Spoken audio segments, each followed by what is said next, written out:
Live streaming is on. Hello, everybody. We're here different time than usual. Better time for most of you, I guess, because it's later. It's not that hot, and maybe you got out of work or something. If not, this is going to. If you are not watching it live, this is going to be on YouTube, so you can watch it later. Anyway, oops, that's me or you, because I'm hearing feedback. Hold on a sec. Yes. Yeah, no, the YouTube link was on, so I was getting your voice through. It's fine. You can leave it on. I have it on to just get the sound off, so it it doesn't. Yeah. So it doesn't do the feedback. So we can both be looking at the comments. Anyway, Okay. let me introduce you to our. Okay, I've muted it. Okay, let me introduce you to our guest today, the great, magnificent, my old friend, as you know, one of the most amazing writers in the industry, like forever and ever, Mr. KURT Busiek. How are you, Kurt? I'm doing good. How are you doing? Doing fine. Things are getting better in this country, really better than it were at the beginning. So we gotta be happy about that. How's the situation in your neck of the woods? For me, it's peaceful. I mean, we have a full house. My wife is working from home instead of going to work, and my kids are here, and my son's fiance is here. For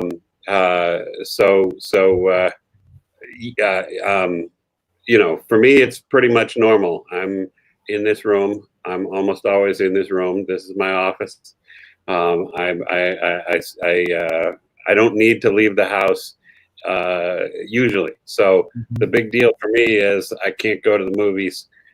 We don't go out for restaurants, and that gets a little boring. But you got to do what makes sense.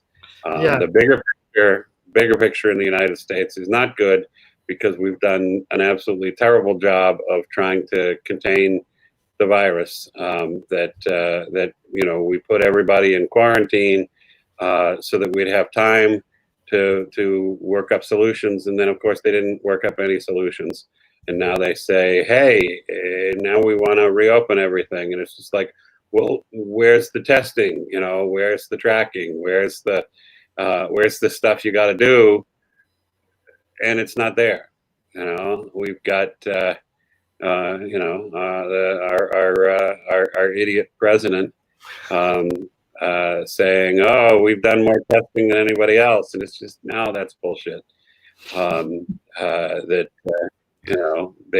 done very little testing in comparison to what our population is. They didn't do it at the right time. South Korea has done less testing than we did because they did it when the problem was small. So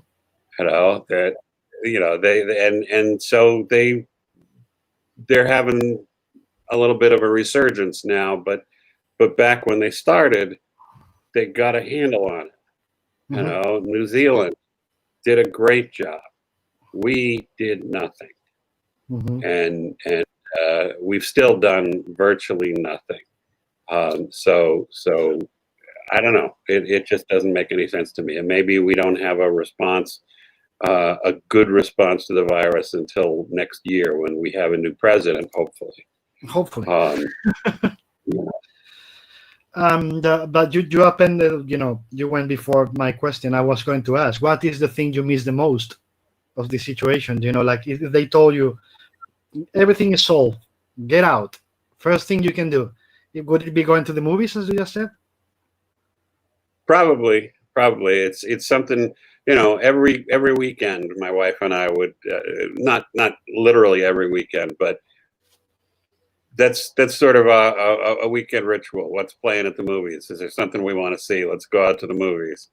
And without that, it's just day after day, the same schedule. There's not a whole lot to mark the passing of time. So yeah, going out to dinner, going out to the movies. Those are the things I miss. Also, every week go to the comic book store. Oh, absolutely. Get the new comics, and my local comic book store is Excalibur Comics in Portland, and they're great.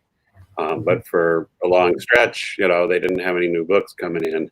Now they do, but they're still, Portland's not open to the point. I think Excalibur is still doing curb service. So you drive, you give them a call, they bring out your comics, but I look forward to the days when there's new comics every week and we can go in and shop and talk to people and just have the usual interactions. Do you remember what was the last movie you and Anne went to the theater to watch before this? No, I don't. I wish I had a good answer for you, but I don't remember what it was. No, it's fine, because with most guests I ask the same question, and in most cases they don't remember. It's like a lifetime ago.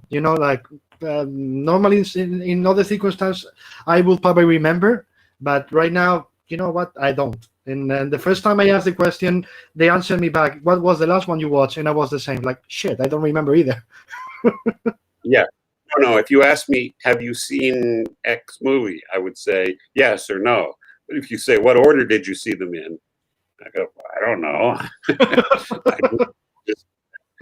I went and saw it when it was out on the screens, and if it's long enough so that if something else came out the next week that I saw, or it came out the week before, I don't remember.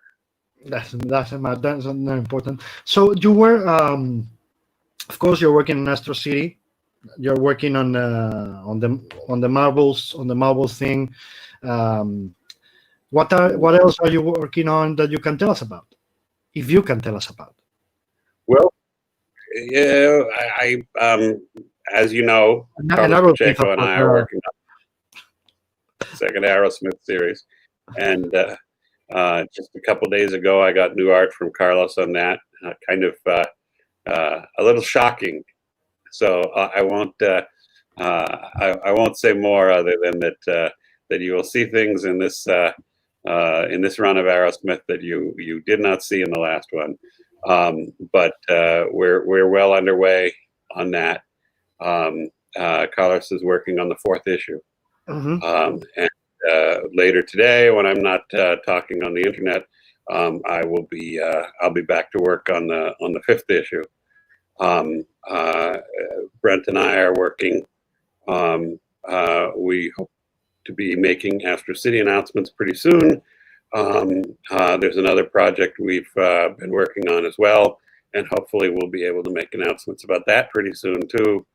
I want to get back to doing more Autumnlands. I want to do some new stuff. Excuse me. The Marvel Snapshots books, before everything shut down, all of them were written, and the art was underway, or books were off to the printer and the printer stopped working and so forth. So we've only had 2 of those come out now, but I believe that we're back going as of September again. So you'll get to see the next couple of books, and we'll move forward and get all 8 of them out. Good. Bring some water while I say hello to the people in the chat. Let me see. Hello, Paula. Hello, Philippe. Hello, Jose Ramon Solera. Oh, the question already, guys. You say hello first. Hello, hey, Kurt. What kind of music would Jonah Jameson listen to? Sinatra or Johnny Cash? My guess is Johnny Cash.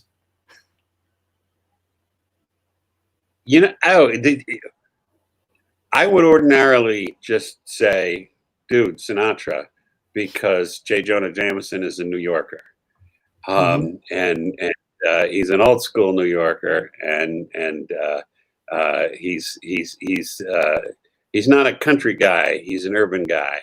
He's a city guy. So he wants to wake up in a city that never sleeps, be the cream of the top of the heap. But whenever you ask that question about a Marvel character, I have my immediate thought but my immediate thought is based on, I started reading these comics in the 1970s. So then my next question is, but how old are these guys now?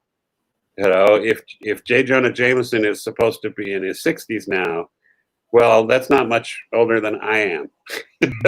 So then I go, well, if J. Jonah Jameson is in his 60s and he was, I don't know, that means he was born in 1955 and he grew up, he might be a Rolling Stones guy in the modern universe today. But he's a Sinatra. Rolling Stones or Bob Dylan?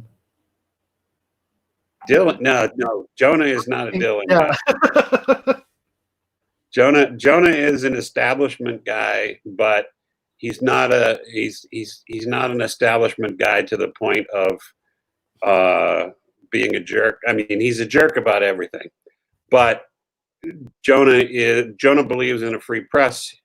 He believes in the First Amendment, all of that stuff, and he comes across like a classic conservative. But when you push him, when you try to be authoritarian at him, he will push back hard. But he's not a counterculture guy.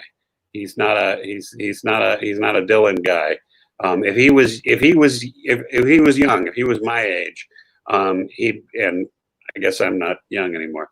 But he'd be a Beatles guy. He'd be Tom Jones, Engelbert Humperdinck, people who play Las Vegas. Those are. Now you mention it, I see Jonah as a big Tom Jones fan. Yes. Anyway, I think, let me see.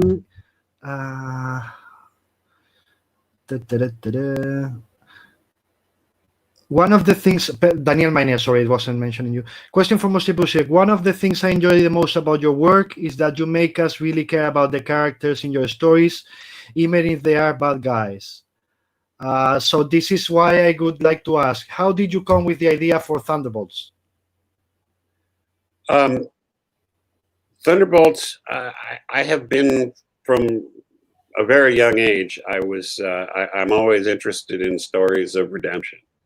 I don't know if I can quite explain why, but I like a story about a guy who has screwed up, trying to fix it. It's one of the reasons I like Spider-Man so much. Spider-Man isn't, a criminal, but Spider-Man is young, and Spider-Man has messed up and he's made mistakes, and he makes mistakes, but then he tries to fix them, which is more interesting than a character who doesn't make mistakes, who's right all the time. But there was a TV show when I was just, I don't know, early 70s TV show called Alias Smith and Jones. And Alias Smith and Jones was a Western. It was kind of a ripoff of Butch Cassidy and the Sundance Kid. The idea was you had two Western outlaws who wanted to go straight and stop being chased by the sheriff all the time. And so they made a deal with the governor that if they stayed out of trouble for a year, he would give them amnesty for their crimes. But in the meantime, they'd still be wanted. So the cops were chasing them around while they were trying to be good guys. And they would get in trouble, and they'd help people out, and they'd have to prove their innocence on things and blah, blah, blah. It was really fun. Another big influence on that on me was when Hawkeye, Quicksilver, and the Scarlet Witch joined the Avengers. That they were three characters who used to be villains, and now they were given a chance to be heroes, and they were going to prove themselves. And because of the way comics were done back then, it was just sort of like, I want to be a hero now. Okay, boom, you're a hero now. And they didn't really explore it all that much. And I thought, wouldn't it be interesting to explore that? And I also thought, what if something happened like Hawkeye, Quicksilver, and the Scarlet Witch joined the Avengers, but they weren't heroes. They just said they were heroes. And everybody said, yeah, okay, come on in, we'll give you the secret codes, and we'll give you access to all this government stuff and the news and everything. But what if you're being sneaky about it? We've got some plan. What if you're working for the Mandarin? And I was on a car trip driving from New Jersey to Massachusetts, where my family is. And one of the ways I used to keep myself awake on these car trips was I'd assign myself a book. I'd say, okay, let's pretend you're writing the Hulk, or let's pretend you're writing the Avengers. What are you going to do?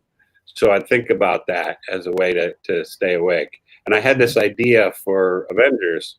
What if, somebody quits and somebody else joins, and it's a new hero you've never seen before. And then somebody quits and somebody else joins, and it's another new hero you've never seen before. And at the end of a year or so, you've got Captain America, and you've got all these new heroes. And that's when you discover that they're all secretly the masters of evil, and they're doing this as a sneaky way of taking over. And I thought, that'd be fun. That'd be different. And then I realized, yeah, but readers would hate that, because you'd go through a year of, okay, Thor's gone, but here's this new guy you've never seen before. Iron Man's gone. Hawkeye's gone. Here are these new guys you've never seen before. And they'd be like, why are you doing this? I want the Avengers I like. So when Onslaught happened and the Avengers and the Fantastic Four were disappeared and thought dead, Tom Brevoort called me and said, we're talking about what we can do with the Marvel Universe in the wake of this. And we'd like you to come to a creative summit and help us figure stuff out.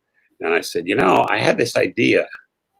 And I told him the idea that, I was thinking about this as an Avengers idea, but what if it's a new team? What if a new group of characters shows up and they look like brand new heroes, and they're going to be like the new Avengers or the new Fantastic Four, but they're really the masters of evil, and they're doing this as a scam to take over and rule the world. And Tom liked the idea. So when I went to the Creative Summit, Tom and I talked to Bob Harris, who was editor-in-chief at the time, and he said, here's the idea. I explained it to him maybe a little bit more clearly than I just explained it to you, but it took about, 30 seconds, whatever. It was not a long explanation. And he went, yeah, that's good. Let's do that. It's the fastest sale I've ever had. That was fast. Right. And then we had to figure out, what is going to be the name of this book? Who are going to be the characters in this book? All we had was the idea. So coming up with the name Thunderbolts was tricky, because I wanted a name that sounded classic. If you're replacing the Avengers, you want a team name that's like a plural noun, a traditional sounding team name. And if you're, but at Marvel at the time wanted more modern, edgy stuff. Can you call them something like Task Force Alpha? And it was just, it doesn't really get across. And we also, we went through a list of everybody who'd ever been a master of evil, and said, how would this guy look in disguise? The Absorbing Man in disguise. No, you would know it's him. The Enchantress. You would never go for this. She's not going to dress up as a hero and pretend to be a hero. She's got bigger things to do. So actually narrowing down which characters we would use for the 6 Masters of Evil, that was a process. But that's where the idea came from. Just thinking about characters. I've done another book earlier called The Liberty Project, which I think that I did for Eclipse, and it didn't sell very well in the United States, but it got licensed to Planeta in Spain. Yeah. So every time I'm in Spain, people say, oh yeah, when are you going to do more Liberty Project? And it's like, in Spain, it was just another comic book. In America, it was a little alternative comic book that nobody paid attention to. But in Spain, it was published just like a Marvel comic. So in Spain, more people remember it. But that was also, inspired by the same stuff. When Hawkeye joined the Avengers, Alias Smith and Jones, it was a series about a group of young superhero criminals who were in jail and were given a chance at parole if they would act as superheroes. If instead of just sitting there in a cell, they went out and did good, then maybe their sentence could be shortened. It was kind of like what John Ostrander and Luke McDonald did with Suicide Squad, except he did what I like to think of as he did the version of it that's the Dirty Dozen, and I did the version of it that's the Breakfast Club. Okay. I think we have somebody in disguise here. I think that Fletcher guy I know. Hey, sir, here penciling a hayloft and someone step in there. That's Carlos. That's gotta be Carlos. Well, we can't have that. Here penciling a hayloft and somebody step in there. It's just what I said. We are not going to kill any surprises. And then he says, Ray Conniff. I think he's talking about what music Jonah would listen Jameson to. would have listened. Hello, Carlos. I don't know Ray Conniff all that well, but yeah, sure, that sort of thing. When you're writing, do you usually have any sound around you? I mean, like music, or you need absolute silence to be able to work?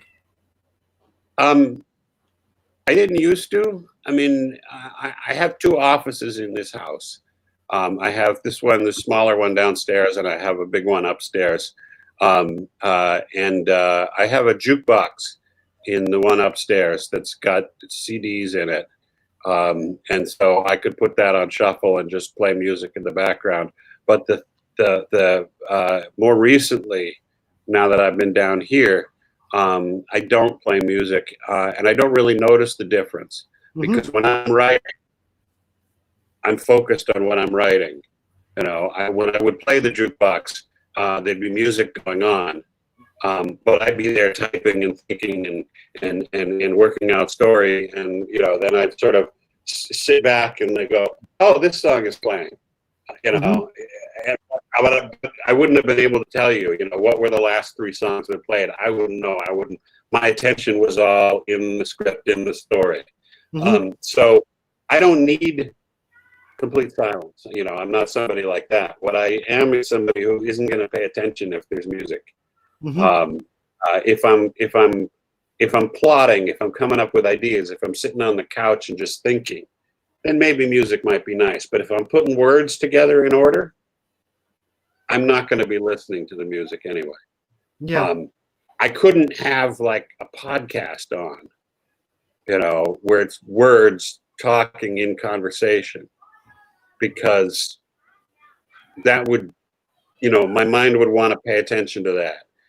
Songs I would just tune out. So it doesn't make a whole lot of difference to me whether there's music or not. I'm not going to hear it. Yes, that's the same in my case. I have always, sound around me, like music or whatever, but it's like a cacophony. I don't pay attention to it. I just need the noise for whatever reason to concentrate, which is a problem now that Paloma is working from home and she works in that table, because she needs absolute silence. So I need the noise and she needs the silence. So it's like, okay, you know what? Let's select what times we expect with airing with the kid. So we don't work at the same time if we can. So we can all have our preferences. But of course, sometimes he just plugs on the AirPods, or I just turn off the sound, whatever. We just need to adapt. It's the new situation, Yeah, my wife has an office upstairs now because she's working from home instead of going into the office like she used to. So we're on separate floors. And because we're doing this interview, because we're talking, I shut the door so that she won't hear it so much. But she's also got headphones on so that she can concentrate and focus, because she is much more likely to be distracted by the noise. I'm much more likely to make the noise. Okay, let me see. Borja Zulalca.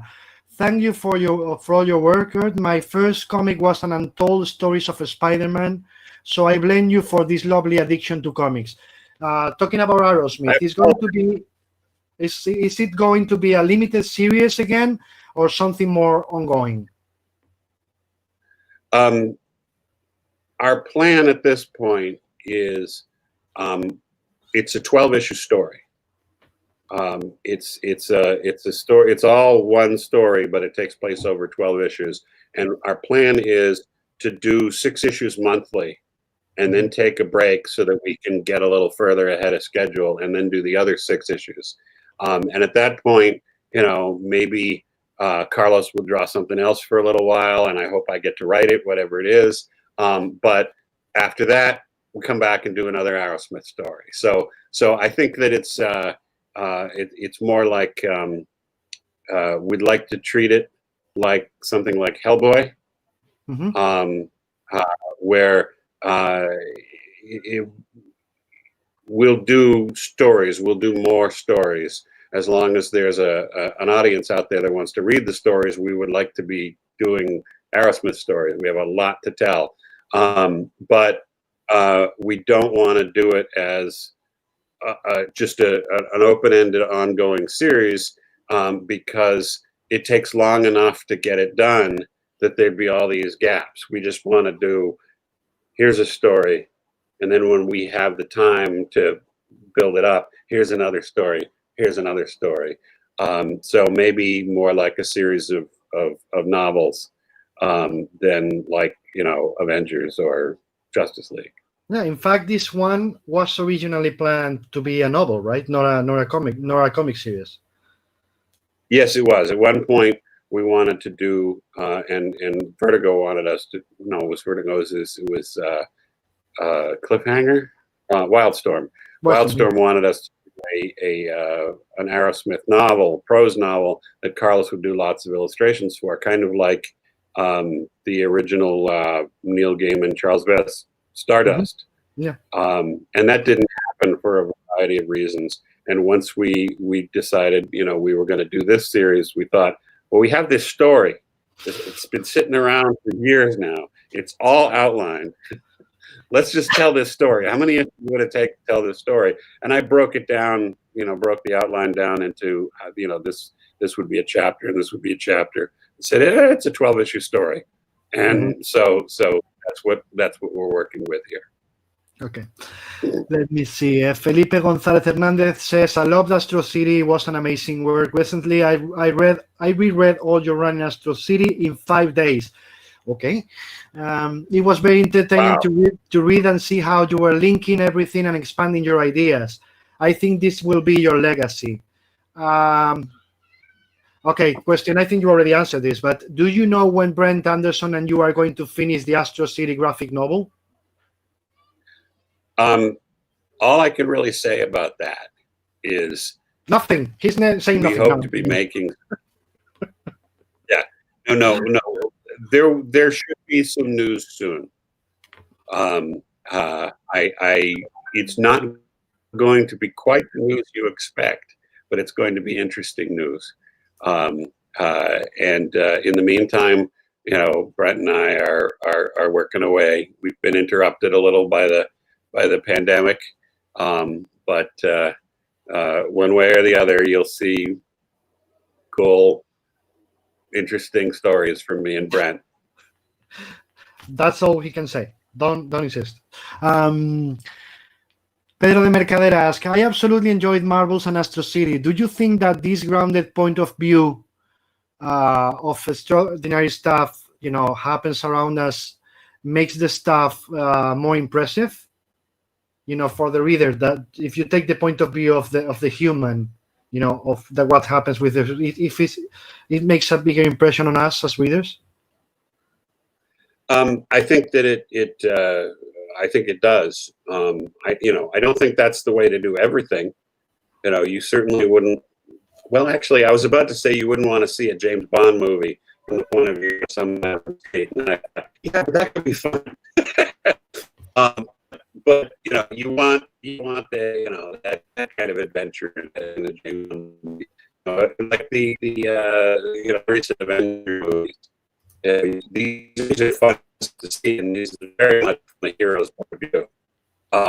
But being able to see things from a normal person's point of view gives you a sense of the spectacle, gives you a better sense of the drama. Um, I like to say, I am. Let me see, because the quality of the signal is going bad. okay. But you're broken. You're broken. I see you all pixelated now. Let's try now to see if I can hear you. Okay. Okay, can you hear me? Now it's better. Now it's better. For like 10 seconds, you all go all broken, and your signal was really pixelated. That happens to me on a regular basis. Yeah, it's just I'm walking around the house, all of a sudden, blah, blah, blah, I'm pixelated. It makes my kids, very nervous. Anyway, keep going, please. Okay, so telling a story from a human point of view, from a normal street level person, you get more of a sense of scale, because if you've got the Human Torch flying around going, look, invading spaceships, it's just like, oh yeah, that's Tuesday for him. But if you've got a guy down on the street going, holy crap, look at all the spaceships coming, what am I going to do? I was just out here buying groceries, going to go home to my wife and watch some TV, and now there's roadmen in the streets. Then it's scarier. Human Torch isn't scared by that sort of thing, but the guy down there on the street, it's the reason why the classic line with Superman is, look up in the sky. You want to feel like that person there looking up in the sky and seeing something amazing.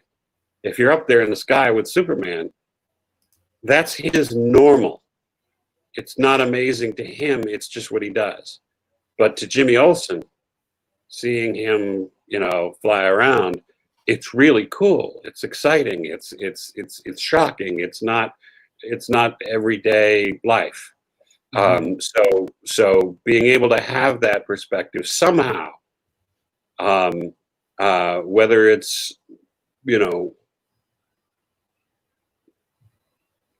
we do a lot in Marvels and Astro City with the point of view of an ordinary person, but you can do this with the point of view of a superhero or a supervillain or whatever, as long as you make them feel human. Mm-hmm. The one piece of comics writing advice I ever got from Jack Kirby, and it's one of the best pieces of advice I ever got, was he told me, no matter what you do, no matter how you make your story, as long as your characters react to it the way an ordinary person would react to it, the audience will follow you anywhere. Mm-hmm. That was the big revolution for Marvel Comics in the 1960s, was that idea that Kirby was explaining there. The Justice League, the Flash, they just did superhero plot things. But the Fantastic Four, they grabbed each other, they had to shave, they went to the movies, they did things that ordinary people would do. And when you have that ordinary ground to stand on, the fantastic fantasy stuff is more exciting, because you get a sense of scale, a sense of scope. Mm-hmm. Carlos clarifies that he says someone is sleeping there. He means on the page he's doing now. But I guess you know what he's talking about. Felipe González Hernández, Francisco Howard asks, sorry, did you notice it was hard to compete when Astro City started with the Image series from the 90s? Was it difficult for Homage to accept your proposal? No. I'll give that more of an answer. Because Alex and I had just done Marvels, there was a lot of interest out there in, could you do something more like that? And we were, I was going to do a sequel to Marvels that, that didn't happen at the time. We did a different sequel years later. But I also, I wanted to do Astro City. And when I showed the proposal to Image Comics, Image's one concern was, we don't know what this will look like. You know, Alex has done these beautiful character designs and you have all these cool story ideas, but what will it look like? So that was the point where we brought in Brent and we said, I'm going to write up the first 5 pages of issue 1 and you pencil it and we'll have it lettered and we'll show that to the guys at Image. And we showed that to them and they said, this looks great. Yeah, we want to publish this. We didn't start at Homage until after the first 6 issues came out through Image. And at that point, we stepped back. We said, look, we're not going to solicit issue 7 because we're running a little late on the production schedule. And we want some time. And at that point, as soon as we said we're putting Astro City on hiatus, even a small hiatus, we started getting offers. We got offers from DC. We got offers from Valiant or Defiant, whatever company Jim Shooter was with at the time. We got offers from Milestone. We got offers from Dark Horse was interested.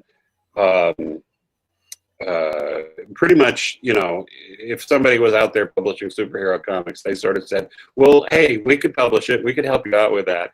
And what ultimately made the most sense for us was stay in the Image family by publishing it through Homage and having Jim Lee help us take care of the business and the editorial side of it so that we could focus on the creative side. But at that point, you know, we didn't have to convince Homage, this is a book you want. They'd seen 6 issues of it and they said, yes, this is a book we want.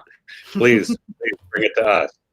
So that was a very nice position to be in. It's nice to be doing books where people say, come here and do it with us. That's fun. Let me see. Felipe Brown says, my dad and I watch Alias Smith and Jones. Superb. Same about Pete Duel. Yeah. Juan Antonio Mejias. Is there another question he's already answered? He said yes, but I'm going to ask anyway. Is there any chance for you to continue your Autumnlands stories? First off, for people who are confused by the comment, Pete Duel was one of the stars of Alias Smith and Jones. And between, I think maybe at the end of the 2nd season, he killed himself. And so they did a 3rd season with another actor in the role, but it was never the same. So that's why, you know, anyone's confused at the comment shame about Pete Duel, that's what they're talking about. But for Autumnlands, yeah, we actually have 2 more issues of Autumnlands already done. But I got sick a while back, and we had to put almost everything I was doing on hiatus. You know, I was getting Astro City done, but I was getting very little else done. So over the past couple of years or so, I've been working on fixing my health, repairing my health, being able to get more stuff done. And Autumnlands is not an easy series to write, but as soon as we're able, you know, as soon as I'm able to write it on a reasonable schedule, and as soon as Ben has time in his schedule to draw those issues, then we'll bring it back. It's definitely something we want to do. And like I said, we already have 2 issues in the drawer.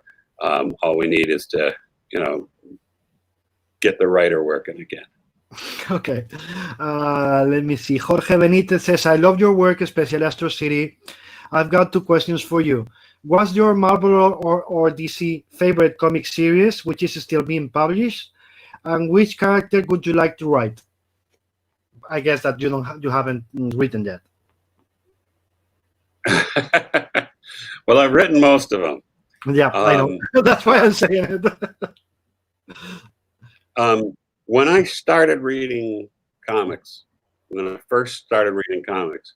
It was Daredevil that made me want to, was the comics. I want this issue with this. I want to know more about this character. I'm very interested. I'm a big fan of Daredevil and the X-Men and Thor. But over time, I got more and more interested in Iron Man and the Avengers. So it's hard to answer the question, what's your favorite Marvel or DC book that's still being published, because they've all changed and I changed too. So if you asked me when I was 16 years old what's my favorite, and you asked me when I was 26 years old what's my favorite, I'd have different answers for you. But Avengers was always a book I was very interested in. What characters would I like to write who I haven't written before? Instead of answering that, because I've written so many of the characters, I will say at DC, if I had a choice, if they said, okay, we need you to do a regular DC book, and it can be any character, any series you want. My top choices would be Legion of Superheroes, Wonder Woman, and Swamp Thing. And, I wrote the Legion a little bit. I wrote Valor during the end of an era crossover. And I've written Wonder Woman in Justice League, and I've even wrote, the Legend of Wonder Woman series and a little bit more than that. I don't know that I've ever actually written Swamp Thing. But those would be the characters that I think, I'd have fun digging into them and exploring those worlds. Over at Marvel, if it was any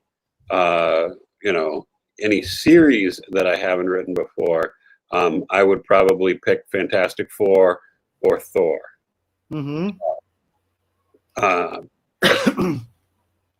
Let me see. Daniel Maine asked another question. Working on the JLA versus Avengers event, how does it feel for a writer to deal with the biggest toys on each house, and how much liberty did you have to write that story? We had a fair amount of liberty. I mean, we had editors looking over our shoulders, of course. It's not like they said, go away, come up with a story, and we'll do whatever you want. But the whole process started out, we were announcing JLA Avengers at a convention in Florida, MegaCon, I think it was.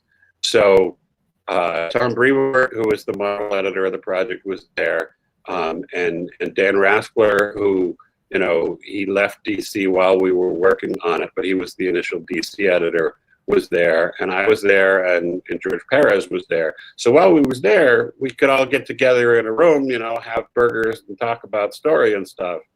And I had talked a little with Tom about the idea of using Krona and the Grandmaster and Metron and doing the stuff we were doing, but I laid it all out, and everybody kind of said, yeah, that sounds good. So there was no rules where Marvel or DC were saying you have to have this character win a fight, or you have to show this, or you have to have 3 panels of Superman for every 3 panels you show of Captain America. There wasn't anything like that. Even the stuff that people complain about, like Superman winning a fight with Thor, that was, I said at the initial meeting, I said, we're getting all of this email from readers who know this is coming, and they're saying we want fights with actual conclusions, instead of doing the usual thing you do in a crossover where they fight and everybody, it's a draw, and then they team up. We want to see some victories. We want to see, and the trouble is, all of the Superman fans wanted to see Superman beat Thor, and all of the Thor fans wanted to see Thor beat Superman. And both of them were saying, we want victories. because they kind of assumed we wanted to go the way I would like to see it. And we said, well, yeah, let's have some victories. And I said, I think, I think Superman would beat Thor. And everybody at the table said, yeah, I think so too.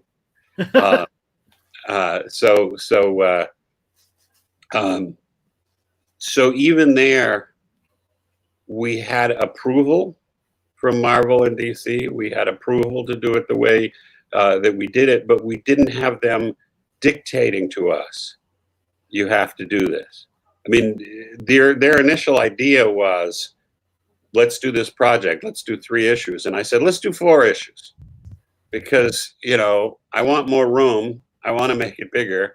And I also want to have a chance. I told him I wanted to do this thing where the first issue is called JLA Avengers and Marvel publishes it. And the second issue is called Avengers JLA and DC publishes it. And you needed an even number of issues to do that. Mm-hmm. But I thought it would be nice on the when one company is publishing the book, the other company's team name comes first. It just seemed friendlier, it's not like all ego and it's all about me. We're publishing this, so we're on top. It's just like, let's share, let's be nice with each other. And almost all of the suggestions that we made got immediate, yeah, let's do that. I mean, when I said, let's do this as a 12-issue crossover that happens actually in issues of JLA and Avengers, this was back when they wanted Mark Waid and me to write it, and he was writing JLA and I was writing Avengers. They said, no, we don't want to do that. And the reason they didn't want to do that was they didn't want to have a whole chunk of Avengers issues or JLA issues that they couldn't reprint, that were tied up in this special contract. But other than stuff like that, George and I said, we want to do X. And they said, yeah, okay, sounds good. So Marvel and DC had a lot of control in that they could say yes or no to anything. But we had a lot of freedom because what we wanted to do, they were fine with. Nice. Here's some people to say hello to you. Manuel Garcia, who worked with you a long time ago in Avengers. Say hi, Kurt. Big hugs from a long time ago. Gabriel Hernandez Walta. Enjoying the Spanish edition of Batman Creature of the Night these days. It's such awesome storytelling. Gildy Racinar. Oh, I am late. Hi, folks. Hello, all of you. Hello, all of you. Hello to everybody. Everybody's saying thank you for answering the questions. So, if you could pick a character that you say, you know what, this comes because I was talking the other day with Jim Starling, about Robin, and he was like, no, I was really happy to kill Robin because I never believed, Batman should have a Robin. Like I think that character never made sense to me. So when they asked me if I could kill Robin, he would say gladly. So if you could imagine a character, you say like, now that character, if you can think about a character, just like that character shouldn't exist. There's too many repetitions of that same kind of character. There could be one that you could say, no, that character I couldn't.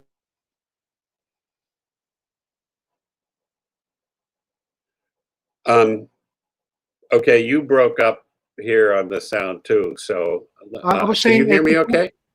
Yeah, I can. I just hit on the mute button with no noticing it. I was saying this. Is there a character that you couldn't write that you think, you know what, that's been done so many times. That kind of character has been done so many times. I couldn't do it. And in fact, you know what? If they delete it out of the universe, I could be fine with it. There are a lot of characters that I don't like, and I'd be happy to see them left out of the universe. I'm not a big fan of Lobo, but I don't much like Gambit, but I don't have to. That instead of having, I can sort of see Jim Starlin's situation there because he was writing Batman, and if he's writing Batman and he doesn't like Robin, and they say, hey, let's kill Robin, then he'll say, sure, because Robin's part of the ongoing cast. And if I was writing X-Men, then the question of, well, what's Gambit up to? Is Gambit going to be here? Then that makes sense. But ultimately, I'm a believer in the idea that if you don't want a character to exist, don't write him. Mm-hmm.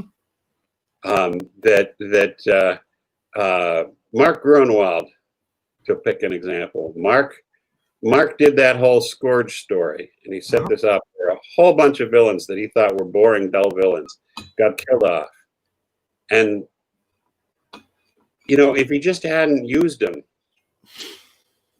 then they're off stage. They're not real. They wouldn't exist.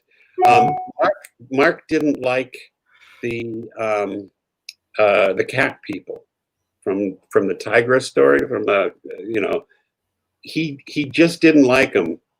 And as a result, he ended up doing several stories that explained how the cat people were in another dimension, or how their world was cut off from the rest of the Marvel Universe so that you wouldn't see them before. And then, but he just kept explaining them away. And the upshot of it was Mark Gruenwald was responsible for more cat people stories than anyone else in Marvel history. And it was because he didn't like them. And So he actually made it worse. all he had to do was not use them. And there would have been less cat people stuff out there.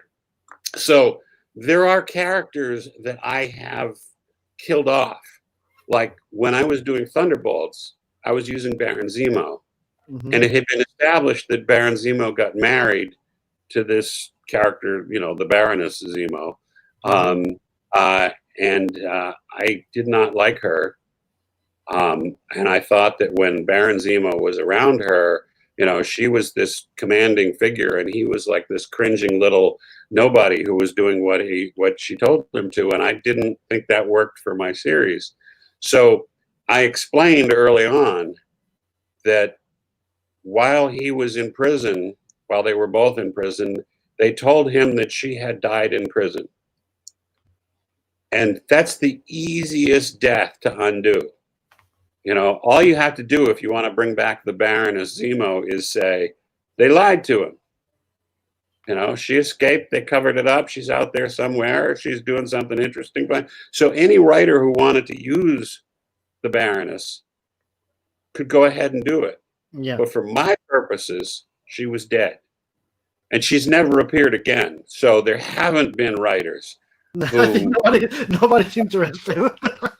you know, I killed off the Anachronauts, who were a bunch of sort of image-like soldiers of Kang, who I thought were not, you know, I didn't like them much. But I was writing Kang, and somebody was going to ask the question, where are the Anachronauts? And so I explained that as, oh, they died in this big battle. Here, we see the tail end of the battle. We see the last one of them die. Boom. But they died in limbo. Mm-hmm. You know? Anybody who wants to bring any of them back could just say, dude, limbo is weird. And boom, they're back. I don't think anyone's ever brought any of them back. So they're not, you know, there weren't a lot of writers. Oops. I think Trying to kill them off. But are you losing me? Now I got you back. I lost you for a couple seconds. Yes. Okay. When I kill off a character, I try to kill them off in a way that's easy to undo. Mm-hmm. You know, when I was writing Avengers, Magdalene and the Swordsman were hanging around. You know, they were living in a house up north of Manhattan that, you know, so they were there. You know, they were local, they were available. So I sent them off to another dimension to go look for their home world, or I guess one of them had their home world had been destroyed. So to look for a new place that they could call home. And if anybody wants to bring them back, they can say, well, they found something real interesting, and now they're back on on Earth to tell the Avengers, oh my God, there's this big threat coming that we've been fighting. Let's go fight it. And boom, Magdalene and the Swordsman were back. But I just took them off stage. That's what I like to do. If I was writing X-Men, then I'd probably take Gambit and move him off stage. I wouldn't even try to say Gambit shouldn't appear. I'd say put him in a different X book. Put him in one of the books I'm not writing. Let somebody else do it. Or, maybe I'd write a couple of Gambit stories and go, oh, I get it now. I see why he's interesting. But I don't want to take the characters away from other writers. Yeah. I just want to take them off stage if I don't like them, so that I don't have to. So you don't have to deal with them. That's good. Right. You were mentioning, we're talking about Zemo. Now, that brings the question: what did you think of the way they portrayed Baron Zemo in Captain America: Civil War? I thought he was kind of boring. I understand we're going to see him again in the Winter Soldier TV series. Yes. And I'm looking forward to what they do with that. But I thought that as they presented him in the movie, he wasn't really all that interesting so far. But hopefully they'll do more stuff that's interesting. I'm glad they used him. I like the idea that he's out there. I like the idea that he, who knows, maybe he could get together a group of villains and have them disguise themselves as heroes, and that'd be exciting to see as a movie or as a TV show. It's one of the big rumors is that exactly the plot of Falcon and Winter Soldier. I'm sure you heard it before I did that rumor. So I have heard that rumor too, and I'm sure I do not know one way or the other. But it would be interesting, wouldn't it? It would be really interesting. And they already shown him, using the mask and all that. Let's see. It could be great. Felipe Gonzalez asks, Power Company was a very interesting comic series with a business network and a very novel approach. In addition to presenting the character in unique numbers, where could the series have gone if it had continued? I love the use of Manhunter and the tribute to Archie Goodwin. At this late date, I don't know exactly where it would have gone. I know we had other stories planned. We were going to do a big Witchfire story because we'd set up this whole thing where Witchfire discovered that she wasn't actually, this young girl discovered a magic book and she became Witchfire, but Witchfire discovered that no, she wasn't that girl. She was solid inside like a potato. She was a homunculus.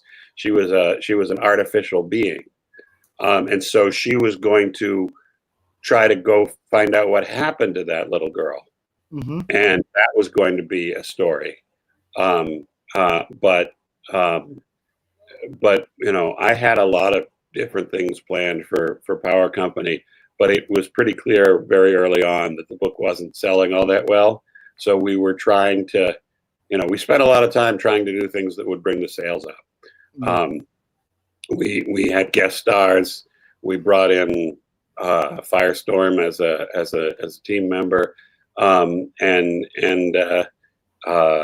we did the story where Josiah Power got shot, because hopefully that would be exciting and throw things into chaos and make people interested.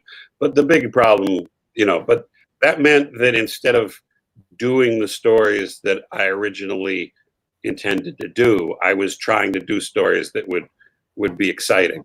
And the big problem with Power Company was that I started it out wrong. I wanted to do excuse me. I wanted to do a series that was kind of like superheroes, but LA Law, and that would have worked really well when I made it up. If we had started that series in 1992, Mm-hmm. it could have been a success. But starting when we did it, I look back on it and I think if we had done it instead of saying, what if we had a superhero team, but it was like LA Law, which is all about what are your different motivations for being a lawyer? What are your different motivations for being a hero? If we said, we're going to do a superhero team, a professional superhero team, but we're going to do it like ER, where, ER was a TV series about doctors rather than lawyers, but it was about surviving the job. Yeah. That they were all under enormous stress, and that being a doctor had a toll on their private life, on their relationships, and they had to figure out a way to just keep managing and keep going. And if you did that with the power company, then I think that would have worked much better for the time we launched in. Mm-hmm. And who knows, maybe I'll do a project like that someday, but I'll do it at a time when that's not the right way to do it either, and it'll collapse. But anyway, I'm glad he liked the power company. It was a real fun book to do. It just, we didn't do it right for the way we should have launched it in that market. I still love the one shot you did with Ramon Bax, Strike a Sea. Mm-hmm. I think that Ramon did a wonderful job.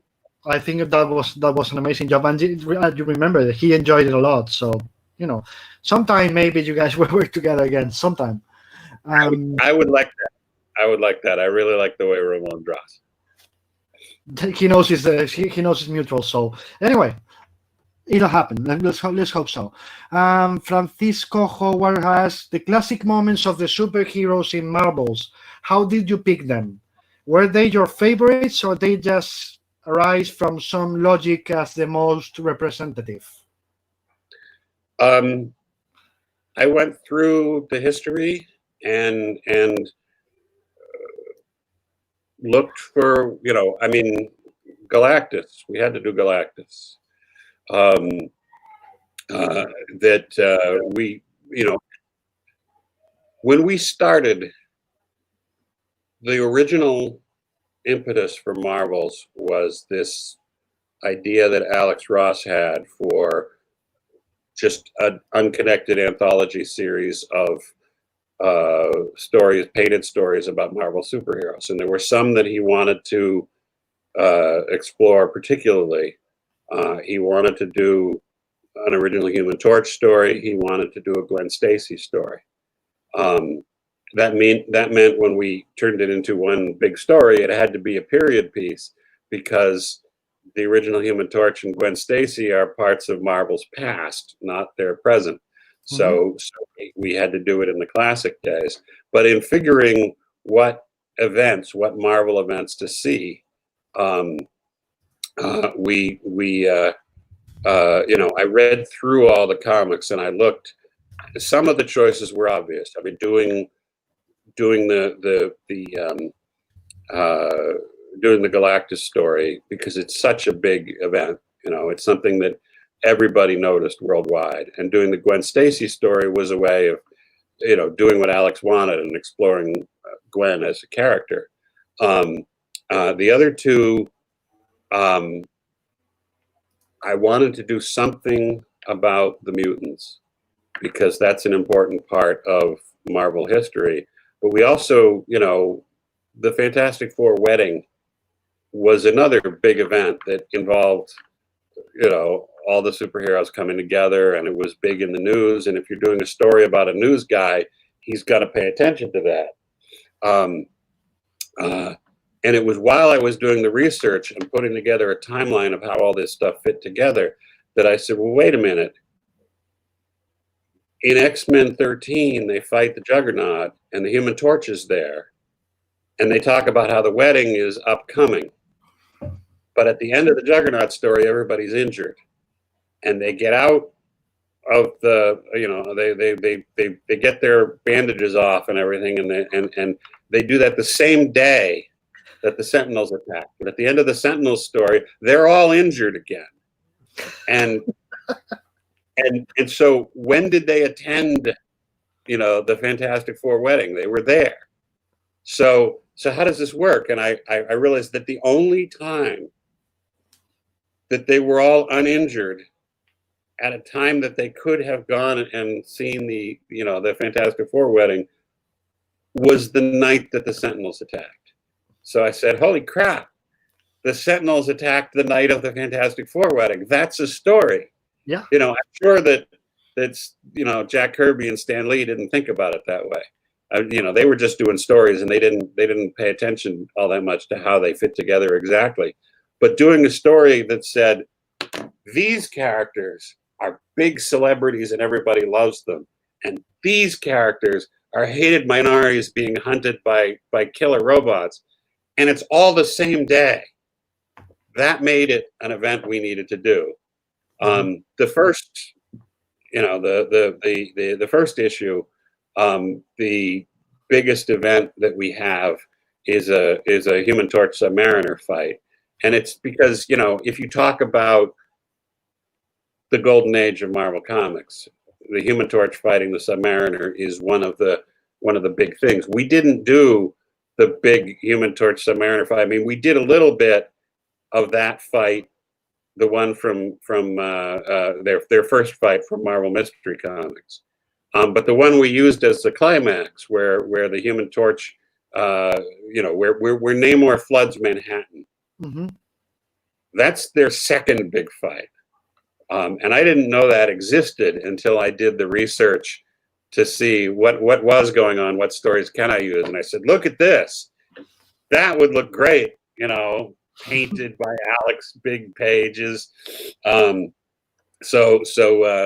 instead of retelling the first story, which has been told a lot, let's go through that just to set it up, and let's make our big climactic story the second fight with the cool the tidal wave. And so that's where it came from, really, just doing the research. Okay. Why did you leave, Felipe? Thunderbolts for me was the best of the heroes' return, good characters and stories, cliffhanger, a mystery in every corner. Why did you leave the book and picked Fabian Nicieza? I think he was the best possible choice. I do too. I think Fabian did a wonderful, wonderful job. I was sick. I was just, I was having fatigue problems. I could not keep up with the schedule. We had added Avengers Forever to my workload. And so I was actually doing 5 ongoing, Avengers Forever was 12 issues long, but I was also doing Avengers, I was doing Thunderbolts, I was doing Iron Man, and I was doing Astro City. Plus this 12-issue monthly series. And, I was younger than I am now, but it was a punishing workload. And my health was not in good shape. And I just couldn't keep going. So we had to make some choices. One of the choices we made was, we'll bring in Roger Stern, and Roger will help me plot Avengers Forever, because Roger is very good on research in Marvel history. And at the same time, Roger and I will plot Iron Man, and he'll write it, and that will ease things up. But I just, I could not keep going with all of them. And I felt like Thunderbolts, I'd already done it right. That with Thunderbolts, we proved what we wanted to prove. When it launched, everybody was saying, this book isn't going to last 8 issues. And then once we hit 8 issues, they said, it's not going to last 12 issues. And once it was 12, it's not going to last 25 issues. And once we hit 25, it's not going to last 50 issues. We're going, 50 issues is pretty good, So I thought I'd added something new to the Marvel universe. Mark and I had a lot of fun. But it was the book I could let go. I couldn't let go. I couldn't let go Avengers Forever, because that was the cool new project that I wanted to do with Carlos. And Avengers, we were, I was working on that with George and having a great time, but I didn't feel like we were really cooking yet, that it wasn't working fully. And I don't think Avengers really fully started working with me and George until until the Ultron story, issues 1920, around there. So I wanted to have the time and energy to focus on that and make it everything I wanted it to be, because Avengers, one of my favorite books. But Thunderbolts, I felt like we said it, we made it work. This is one that I can back away from, and I won't have regrets. I do have regrets, because if I'd stayed there, we could have done more. But I feel like if I only did those, 33, however many issues, I made my point. We did well enough.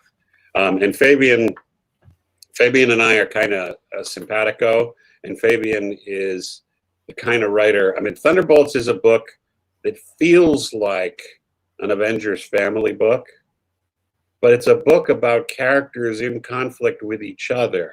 It's a book about this sort of edgy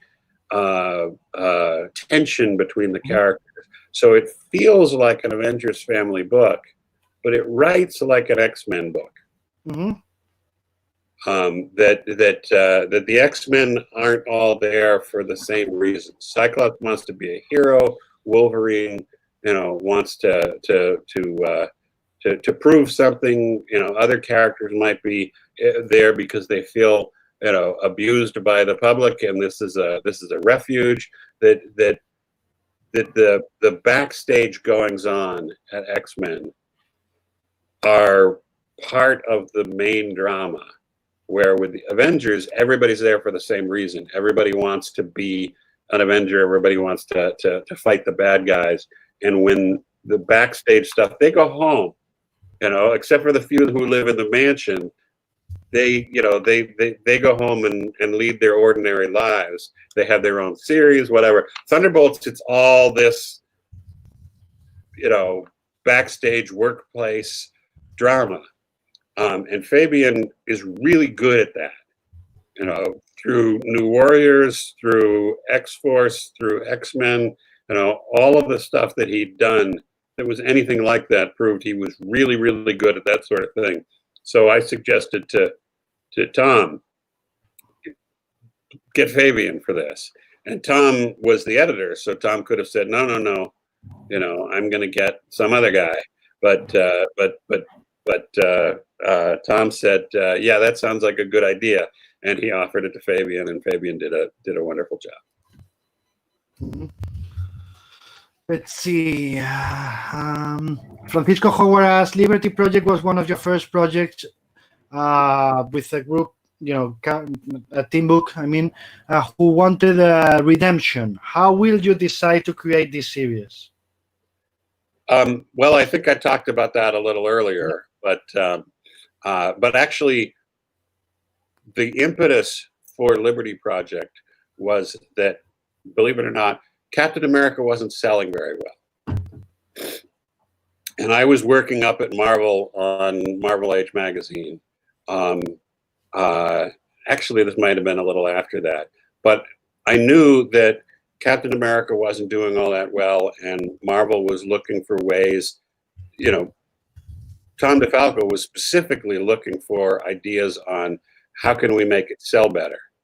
And I thought, well, I really like that point where Captain America got to be the guy in charge of the Avengers who worked with these villains who wanted to be reformed.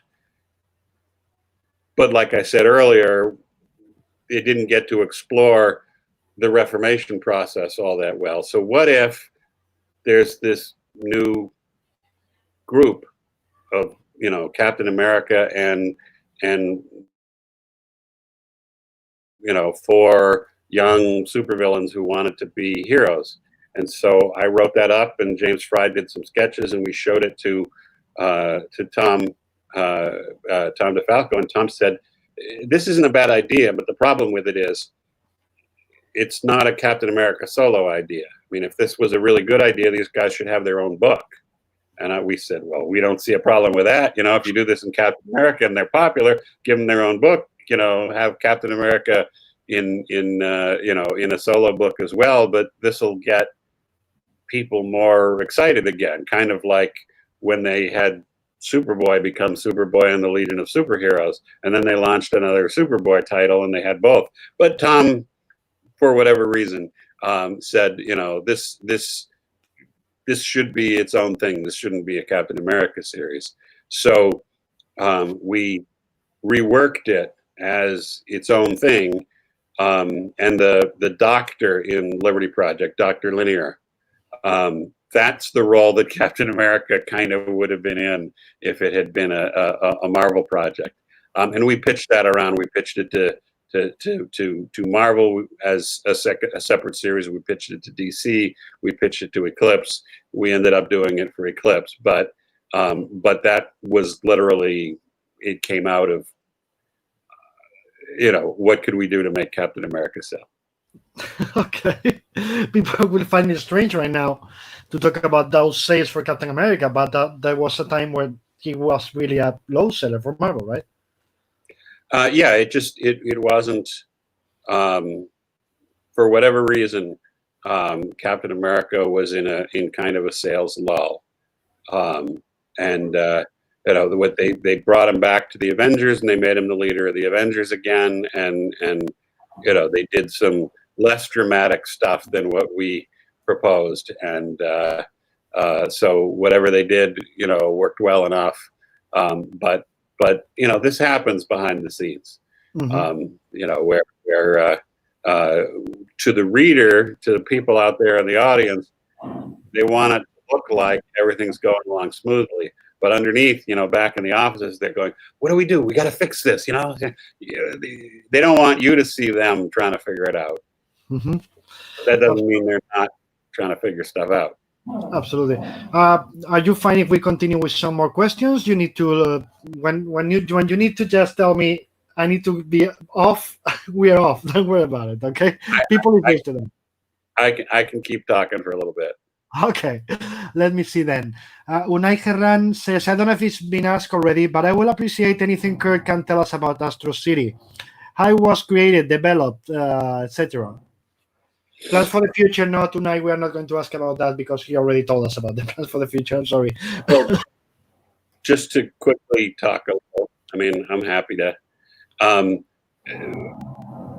Ever since I started reading comics, I was interested in what would it be like in that world.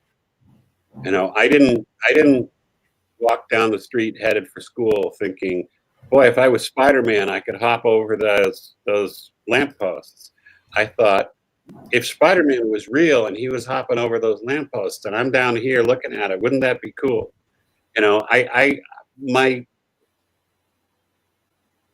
My sisters, a couple of them had posters on their walls of music stars or young, good-looking actors. And I think, what would it be like in the Marvel universe? Who would teenage girls have on their walls? They wouldn't have Captain America because he wouldn't do that. They wouldn't have Spider-Man because Spider-Man is creepy. They'd have the Human Torch, right? Mm-hmm. Because if somebody says, hey, Johnny, we'll pay you a bunch of money to be, so that we can do a poster of you with your shirt off, and we'll sell it to teenage girls, Johnny would be like, yeah, okay. I think that sounds like fun. So, and I'd think about questions like that. What would it be like if, Iron Man flew up the main street of my town and the windows were rattling and blah, blah, blah. What would it be like to be the ordinary people in that world? And so I had pitched ideas. At one point, I talked to a couple of Marvel editors about a book called Marvel Superheroes. Mm-hmm. The idea of Marvel Superheroes would be, there was a deli in the Baxter Building called Superheroes. And people came in, they got their bagel for breakfast, they got their, pastrami sandwich at lunch, whatever. And then we'd follow them back out into the Marvel universe and see what their life was that day. Is having trouble getting to work because the Hulk was fighting the Thing on the George Washington Bridge, or the Avengers were just seeing that, nobody really took that seriously. But I got to do a couple of different stories that felt like that sort of thing to me. I did an Iron Man story that showed up, ironically, in Marvel Superheroes when they used that as a quarterly way of using up old inventory. I did a story about a guy who worked in the Stark Industries motor pool, and every month he'd put in an application for transfer. He wanted to be Iron Man. Mm-hmm. And they explained to him, no, somebody's already being Iron Man. And he'd say, yeah, I know. I mean, you got to have 3 shifts, right? You know, this guy isn't working 24 hours. So you've got 3 Iron Men to do a day. You got to have a guy on the weekends. And remember that time Iron Man died and there was another Iron Man up, you know, working like a week later? You got to have a trainee program. I'll be a trainee. That's fine. And so looking at Iron Man from the point of view of somebody in the Marvel Universe who doesn't know the truth, that was fun. And in the story, he ended up getting a chance to be Tony Stark's chauffeur for a day. And Tony got attacked by a supervillain and changed to Iron Man. Not, you know, the guy didn't see the change. But this guy got to be in the middle of an Iron Man fight and go, Jesus, this is really scary. I don't know if I could do that. And at the end of the story, we see he's put in a new application for transfer. He wants to be a security guard, maybe, you know, work his way up. Mm-hmm. And it's a cute little story, but if you look at that, that's an Astro City story. Yep. It's just an Astro City story happening in the Marvel Universe. And I did another story in an Avengers annual that was about a little kid in Iowa who was a big, big Avengers fan. And this is about the day, you know, the Avengers were fighting in the Terminus affair, big crossover thing. But they'd been fighting Terminus, and a group of strange people came to the hotel that his parents ran. And he realized these must be the Avengers. But at the same time, they came because they were hunting down the Sons of the Serpent. And he finds out that his older brother is the leader of the Sons of the Serpent. So what's he going to do? And this was a nice story, a nice character story to tell about what's it like to be in the Marvel Universe from the point of view of an ordinary guy. And so that is, to some degree, an Astro City story. So Marvel's was another story like that. But Marvel's was a big hit. So after Marvel's, I thought maybe I could do a series like this. You know, maybe that idea, like, you know, doing Marvel superheroes, maybe that's not quite the right idea. But because of the popularity of this, I could do something like that. And I thought, well, what if I made up all the characters? You know, what if I had my own world so that there was no editor who was going to come in and say, no, you can't do that with the X-Men because we need to do this with the X-Men, or you can't do that because we don't want any of the superheroes to look bad or anything like that. What if it's my own stuff? And I called up Alex and I said, if I did this new series that was this kind of story, would you be interested in doing the covers, and, you know, maybe you could design some of the characters? And Alex said, yeah, I'd like to do that. And you know, we brought Brent in later, as I explained earlier. But that's where it came from. It came from me being, you know, 15, 16 years old and walking to school and thinking, what if the superheroes were like flying by? What would that, you know, what would it be like to be in that world? And everything really built on that. Okay, let's go with the next one. Eduardo Sacristan Puig. I don't know if it was already spoken about, but the idea from Superman Secret Identity and Batman Creature of the Night, it came from you, from DC. It was an old idea that you had, that you wanted to do for a long time. It came from me. Joey Cavalieri had asked me if I had any Superman projects I wanted to do. And so that made me start thinking about, well, what would I do if I did a Superman project? And on the one hand, I really liked the Superboy of Earth Prime. He'd appeared in one issue of DC Comics Presents, and he showed up in Crisis, and his entire world got destroyed. And I thought, that's not, what makes him interesting is that world. He's a Superboy in a world where Superman is a comic book character. Mm-hmm. That's a really cool idea. I would like to do something like that. But I knew that if I told DC, I want to do the Superboy of Earth Prime, first off, they'd tell me Earth Prime doesn't exist anymore. And secondly, they'd say, we don't want a series about a character who appeared, 15 years ago in one issue of DC Comics Presents. So I thought, well, maybe there's another way to get at it. And there's a book called Passages by Gail Sheehy. Mm-hmm. And it's a book about the different stages you go through in life. And I've never read it, but I thought, what about a series about the different stages that Superman as a metaphor, Superman as the idea of Superman is a guy with a secret self. The world sees Clark Kent, but inside he knows he's Superman. Mm-hmm. We all have that secret self. We don't all know we're Superman inside, but we know that who we are inside is not necessarily what the world sees. Mm-hmm.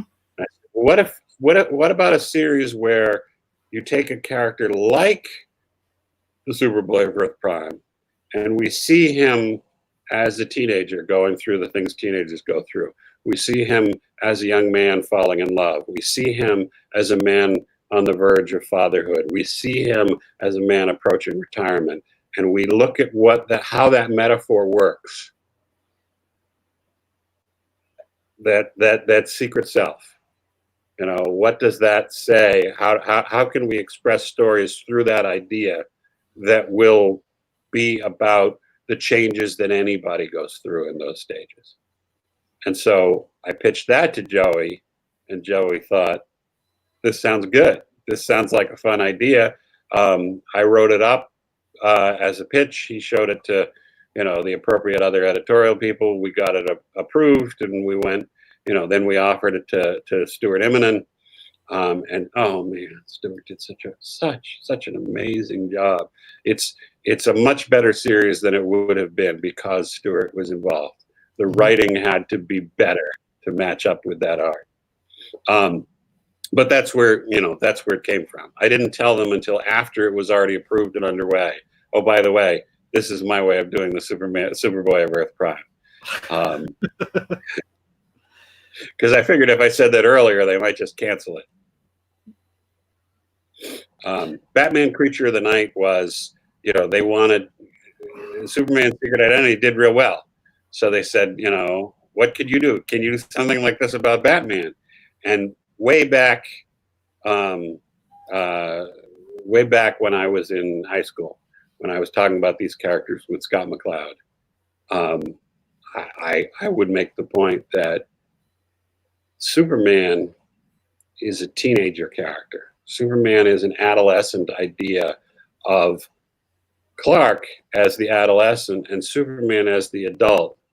And every now and then Clark's voice cracks and boom, he's an adult. And then he goes back to being this disrespected, weedy little guy who isn't attractive to women. So Superman is the adult fantasy figure, and Clark Kent is the adolescent teenage identification figure, and that works really well. But Batman isn't a teenage character. Batman is 8 years old. Mm-hmm. Batman is the guy who just wants to make the world fair. It's not fair. People push him around. People make him do things. Batman and the Hulk are both ideas about kids who don't have any power over their world, who want to have power over their world. And in the Hulk, it's imagined as smashing things. And in Batman, it's imagined as setting things right. So the idea that Batman is a character who is a child's trauma is what Creature of the Night is built around. And so it took a very, very long time from that being pitched to it actually happening. And I think it got better because, we stopped and started several times, and we wound up with John Paul Leon as artist and all of that sort of thing. So it worked out well, but that's where that idea came from too. Eduardo also asked, how was it working with two incredible artists like Imonen and JP Leon? You already said it. Yeah. It just astounding. Just astounding. Stuart, aside from the fact that Stuart is a wonderful character artist and a wonderful draftsman, and drawing this stuff to look like here's a Superman character, but you never forget that it's the real world, that it's a regular world. He's amazing at that. He also, when I originally wrote the Lois character, she was Japanese. And Stuart said, that's kind of a cliche, really, the hot Japanese girlfriend. Let's make her something else. And I said, what do you want to do? And he said, let's make her, an Indian American. And I said, okay, and she became a stronger character because Stuart said, let's not go where people always go. Let's make her less cliche. Let's make her more of an individual. And John Paul is not Stuart. He doesn't have the same approach, but the world seems real. The characters are compelling. The art is graphically amazing. But John Paul also looked at it, and when we started out, the officer, Gordon Hoover, who was our Gordon cop character, he was much nicer, much more helpful. And John Paul said, the cops, in my experience, just they're not that friendly. Can we make this guy have, can we make him not care? This guy's parents got killed, but it's just another case. And I thought, well, that's interesting. Let's make this guy a little darker. Let's make it a more realistic world in that there isn't this fantasy vision of the friendly cop. Instead, there's a more realistic, disappointing idea that the cops aren't there to help things and make everything good. That Batman, our Bruce, and his traumatic rage has to come out because the cops aren't helping. So both Stuart and John Paul made both series better as stories because they asked the right questions and made the right suggestions. Felipe Gonzalez says, Avengers Forever was a love letter to the group and also to Kang as a villain. And Kang War in Avengers was successful. I think this is more than a comment than a question. Another title with another. Okay. It's Eduardo is asking. So a continuation of the questions here about Secret Identity and Creature of the Night. If you're going to do another one with Wonder Woman, maybe. I have about half of an idea for a Wonder Woman one. I know a lot about the setting and the characters, but not. I don't know the rest of it. Part of it is because of a lot of my ideas about Wonder Woman got turned into Winged Victory. The idea that Wonder Woman is an example. Where Superman is an adolescent idea, and Batman is a child's trauma. Wonder Woman is propaganda. Wonder Woman was specifically designed to say, stand up for yourselves, women. Take the power. Women have, a different look on the world than men, and it's a positive look, and we should listen more to this. That William Moulton Marston was really trying to sell this idea of female power, and so I thought Wonder Woman do, you know, if you really look at that idea, Wonder Woman shouldn't come to man's world and fight supervillains and then do the traditional superhero thing of, no, no, no, I won't get involved in politics. No, no, no, I won't, you know, I'll just fight the villains and you guys figure out what you want to do. She was specifically sent here to make us better people. Mm-hmm. So that's, you know, I thought if you really leaned into that, she would open schools. She might even start up a religion that says, women, you have power. You can do this. The tagline back in the 40s, you know, they hit it over and over again, was every woman can be a Wonder Woman. And that was Moulton Marston doing, you know, making an argument for his social beliefs. But that translated into, I could build a character around this idea, around this aspects of the idea that the DC never did use, and say, let's have an inspiring feminist character who actually does open schools, who does open shelters, refuges for women, who's actively involved in trying to change the world to be what she considers a healthier place. Mm-hmm. And of course, you know, she'd get pushback. She'd get called a feminazi, lesbian terrorist, you know, blah, blah, blah. And so a lot of the ideas that I might have explored, you know, Wonder Woman, secret identity, creature of the night, whatever, got built into Winged Victory. Mm-hmm. So now if I'm going to do a Wonder Woman series like that, I need a different approach. Mm-hmm. You know, I need to find a different way to play with that core idea, because Superman and Batman, those books are very much about the core idea that's going on inside Superman and Batman, instead of just, you know, instead of the event, the adventures, that we're taking those ideas not as an excuse to do a superhero, but let's explore them as metaphors. So what's Wonder Woman's metaphor? What's her core idea? And how do we explore that through a series like Secret Identity or Creature of the Night? Like I said, I've got half the idea. You know, if it takes 15 years and you know, there's all that time, you know, there's as much time between the Batman and a Wonder Woman one as there was between the Superman and the Batman. Well, that's how it goes.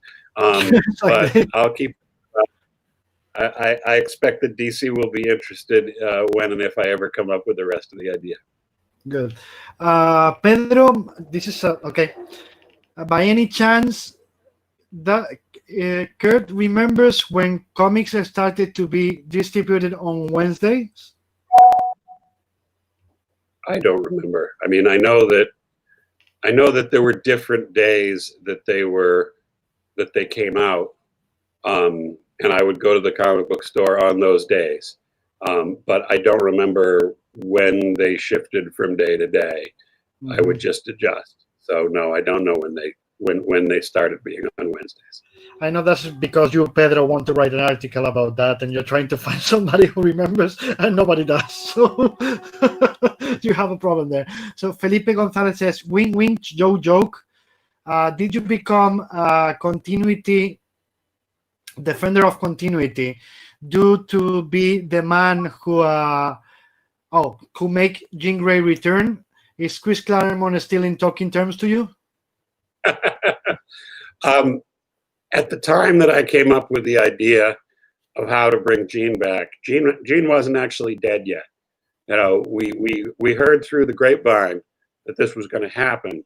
And some friends and I just came up with our own ideas about, well, okay, so there's this challenge here. Jean Grey's going to die, and Jim Shooter says Jean can't come back unless it's in a way that means she's not guilty of her crimes as Dark Phoenix. So we came up with the idea for fun. And it was a couple of months later that the book actually hit the stand.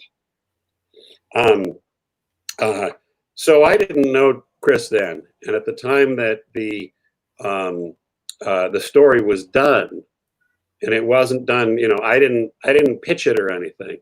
I had just had a conversation with Roger Stern as oh yeah, this is, I told him I really liked the original X-Men, and he said, yeah, it's a shame that they can never be brought together again. And I said, there's always a way. And he said, no, Jim has this rule. And I said, yeah, I know about the rule. Here's how I'd get around it. And he was like, oh, that's fun. And then, unbeknownst to me, sometime after that, Roger was talking to John Byrne, and he said, by the way, a guy I was talking to had this idea on how you could bring Jean back. And John wasn't working on X-Men at the time, and John was like, oh, that's an interesting idea. That could be fun. And then when X Factor got underway, John called Bob Layton and said, I got a way for you to have Jean back if you want Jean back. And Bob said, oh boy, yeah, sure. So John told Bob what Roger had told him of my idea. It's like a game of telephone, literally, because it was all the telephone. And they went and pitched it to, the editor of X Factor and Fantastic Four, and to Jim Shooter. And he said, well, that works. Go ahead and do that. And it wasn't until after they were already underway that they realized, wait a minute, the guy who came up with this Busiek guy, is actually working in the Marvel office. So the first I heard of it, I was in the bullpen pasting up something for Marvel Age. And this guy I've never met before kind of slides up beside me and says, by the way, I hear I have you to thank for the return of Jean Grey. And I'm just like, huh? Because I had this conversation with Roger in 1983, and now it's 2 years later. And so I haven't, it's not like I know what he's talking about, but they decided that, they should credit me and they should pay me, which was very nice because I wasn't making very much money at that point. But so, I wasn't involved in that decision. And turns out Chris didn't like it very much for but I had never, it was just this, fun fan game that I had played. And sometime later, years later, Chris and I were at the same convention, and after the convention was over, I think it might have been a Chicago con or something, we're sitting around in this area, drinking some water and relaxing. And I say, oh, by the way, Chris, I should probably apologize, the return of Jean. He was like, don't worry about it. And we ended up going out to dinner with some friends and having, so Chris and I get along fine. We might not have gotten along fine if we'd met right then, but, it was a weird situation. But I was a continuity guy, because when I was a kid, I would go into the children's library, and any author who'd written a whole lot of books, I'd tried out that author because I liked series books. And so reading Oz books or reading Lloyd Alexander's Prydain Chronicles or something like that, I could try out a book, and if I liked it, I could find out what happened next. And what happened next was a really, really strong appeal for me as a reader. So when I started reading comics regularly, it was because I read an issue of Daredevil. And that issue of Daredevil 120, started off a 4-part story where Daredevil fought Hydra. Mm-hmm. And there were all these different Hydra section chiefs, and they'd all been established in other stories. Like Mankiller came from an issue of Marvel Team Up, and Commander Kraken, or whoever he was, came from an issue of, I don't know, Captain Savage and his Leatherneck Raiders or something like that. And there were Dreadnoughts who were from old issues of Strange Tales. So while I'm reading this comic, the first thing that happens is there's a scene where Daredevil and the Black Widow have to go to a New Year's Eve party at Foggy Nelson's place. And the Black Widow is all upset because Foggy Nelson was the prosecuting attorney when she was tried for murder. And there's this little note saying that had happened back in Daredevil 83. So I looked at that and went, oh, stuff that happened in the past matters. Mm-hmm. So I could go find this Daredevil 83 and see the story they're talking about. And then there were all these characters showing up. There were footnotes saying this character first appeared here, or this character first appeared here.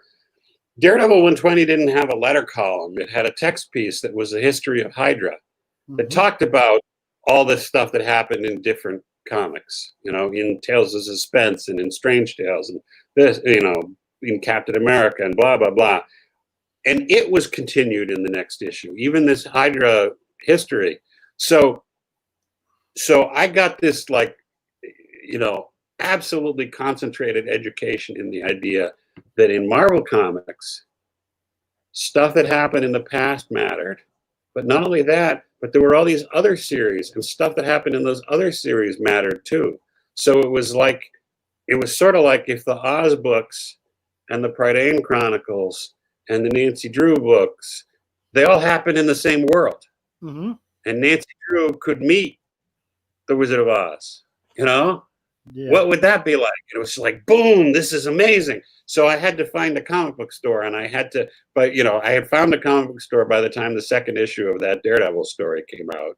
And I started reading Thor comics, and I started reading back issues of X-Men.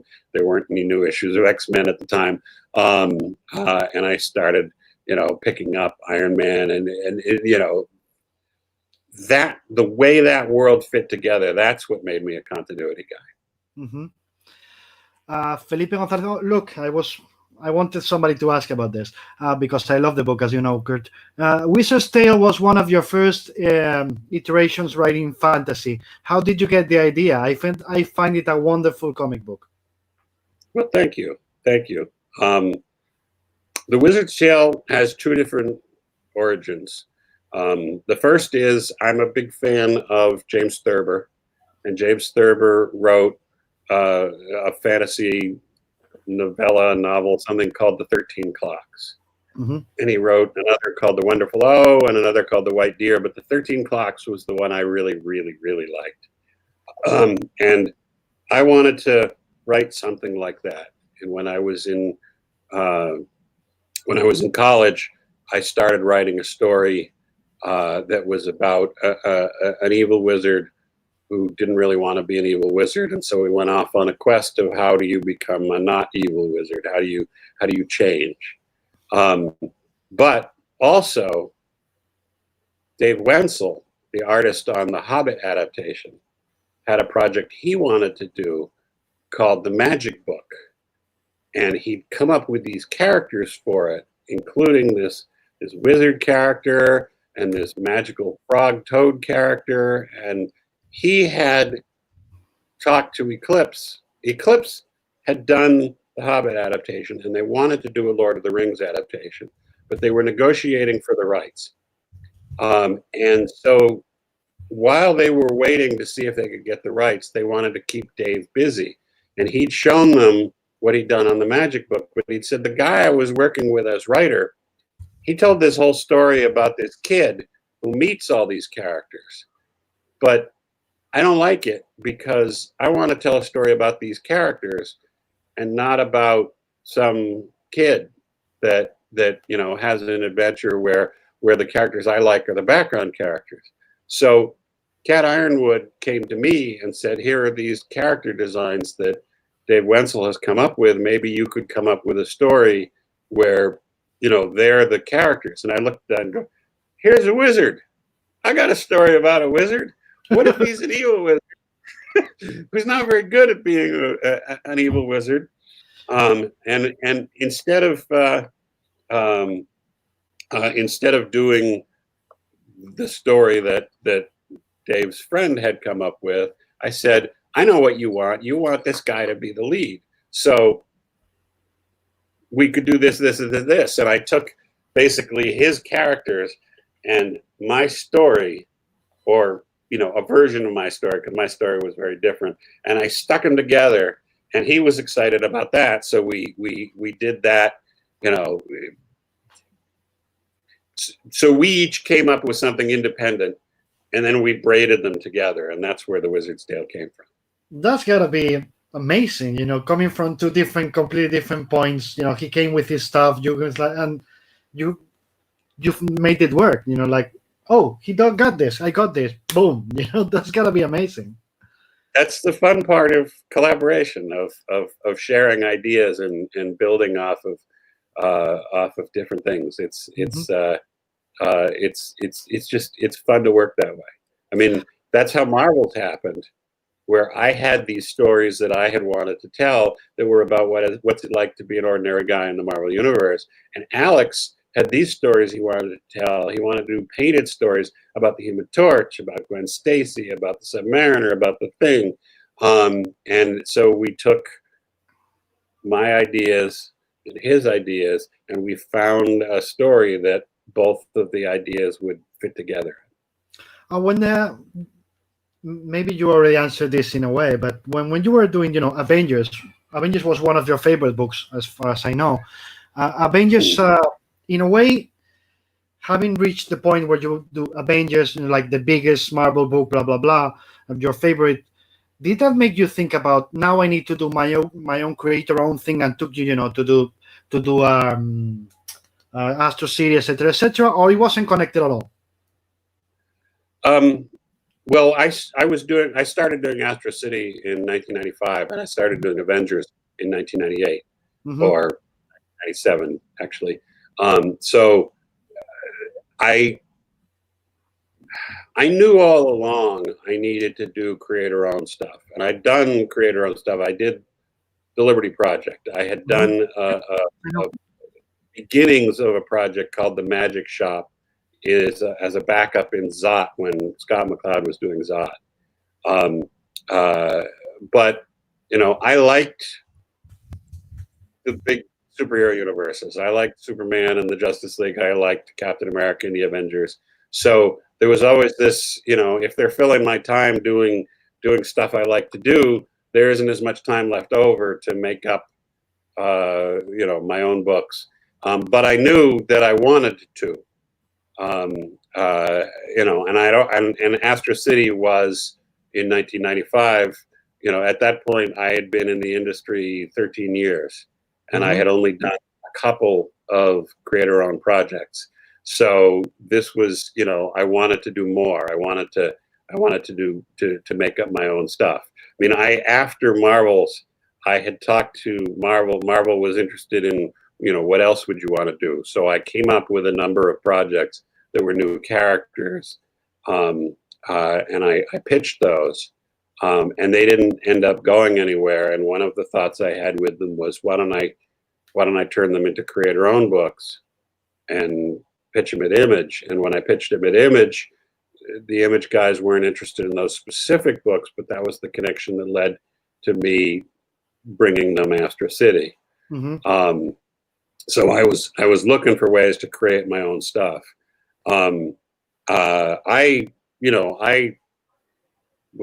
started reading comics in 1974, I didn't have anybody to talk to about comics. So I had this friend, Scott McCloud, and I took, you know, my X-Men set of comics, which was everything from like issue 8 of X-Men up until issue 66. And I loaned them to him, and I said, read these. And he said, they're comic books. They're for kids. I don't want to do that. And I said, no, they're good. They read them. And he read them. And so I ruined Scott's life. He was going to be some kind of scientist or doctor or something like his dad. And I turned him into a comic book guy just so that I could have somebody to talk to about comics. But Scott, as you know from Scott's career, Scott was very, very strong on doing creator-owned stuff, on doing his own material. And so Scott and I would talk back and forth and argue about stuff and figure out stuff, so that the idea of creator ownership as important was always something I was aware of. But I also, you know, as a fan, as a guy who loved these big, complicated universes, I liked working at Marvel, and I liked working at DC. So I got probably more interested in doing more creator-owned stuff after I'd done Avengers for a while. Once I did JLA Avengers and Avengers Forever and Trinity, each of those felt like, okay, you've done it all. I can look at you today and I can say, yeah, if I was doing a Marvel book I've never done before, I'd do Fantastic Four or Thor.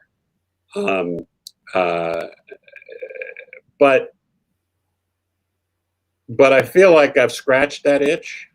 I've done big projects in the Marvel Universe. I've written almost everybody. I've made up new series that fit into that world. I've done that at DC too. I've done, universe-wide stuff. I've done small character stuff. I've done that world.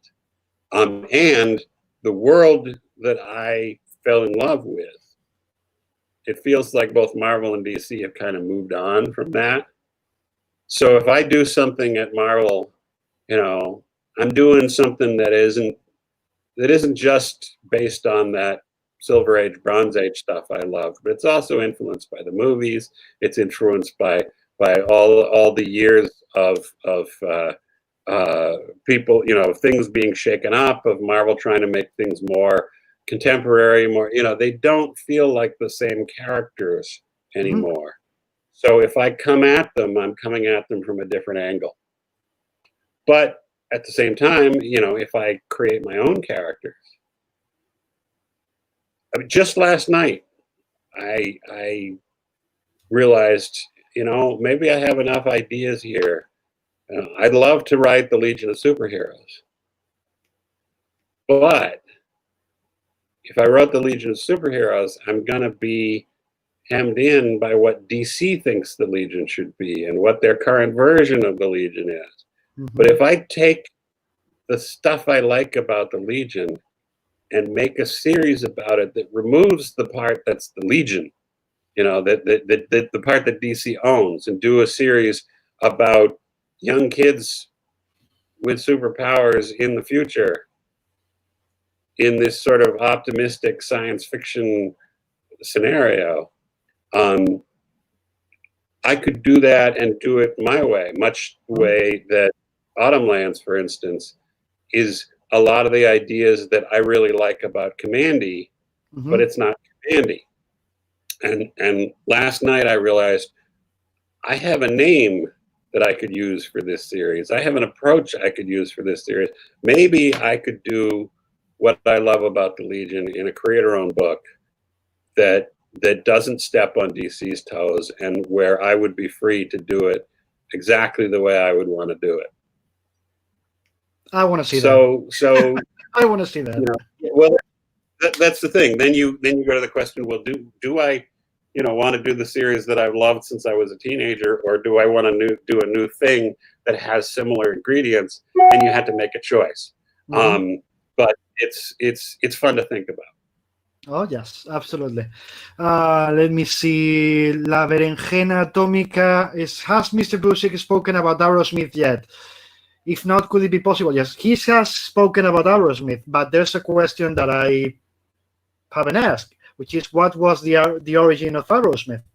Where did you and Carlos got the idea from? I guess, from working together on several books, but and your personal relationship and creative relationship.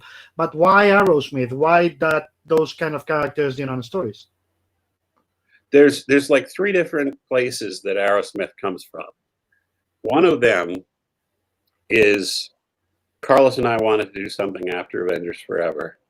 And we talked about, this was back when Mark Waid and Stuart Immonen and Todd DeZago, when a bunch of us guys did Guerrilla Comics. We talked to Carlos about maybe doing one of them, and we came up with Aerosmith for that, and then ended up doing it for Wildstorm later. But part of it was the way Carlos did Kang in Avengers Forever. Carlos said, I don't want to take Kang and make him look cool.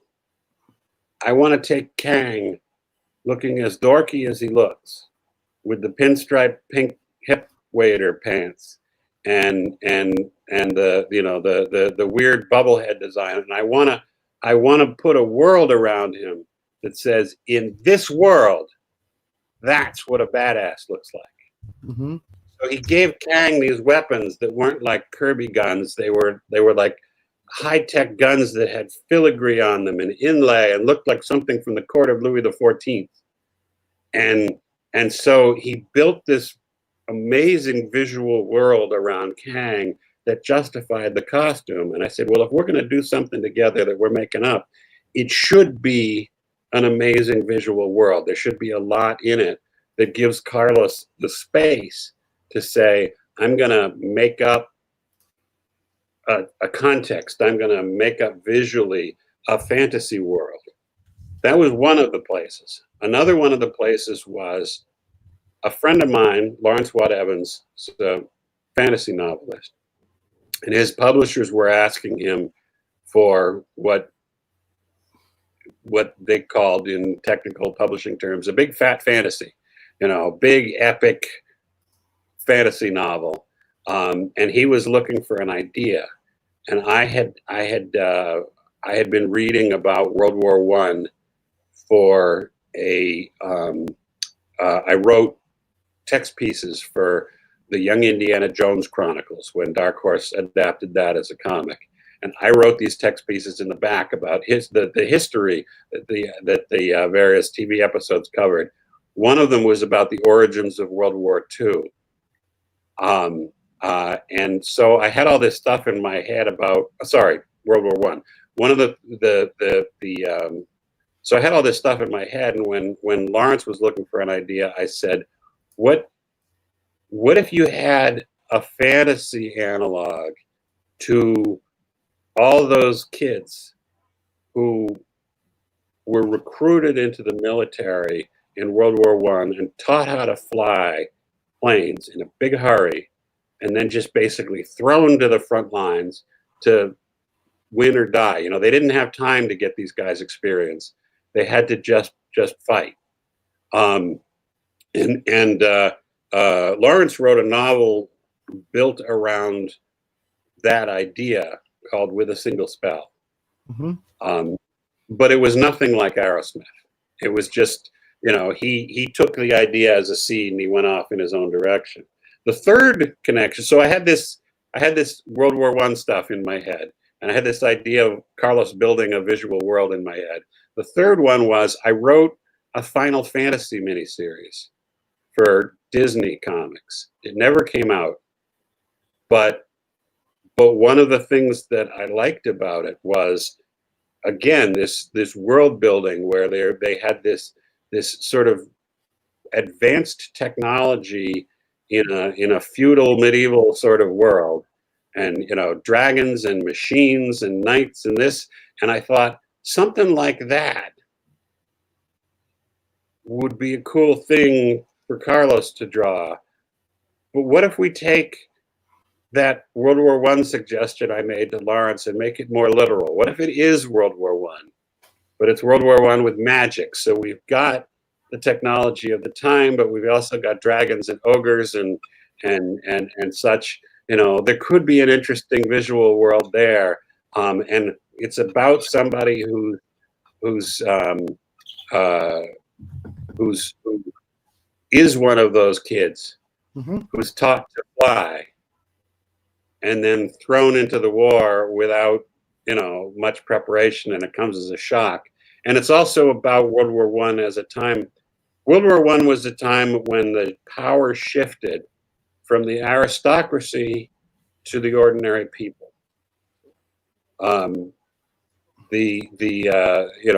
Because of technology, because of manufacturing, because of communication, all of a sudden, things went from the people, the elite deciding and the ordinary people doing what they were told, to the ordinary people seizing power for themselves.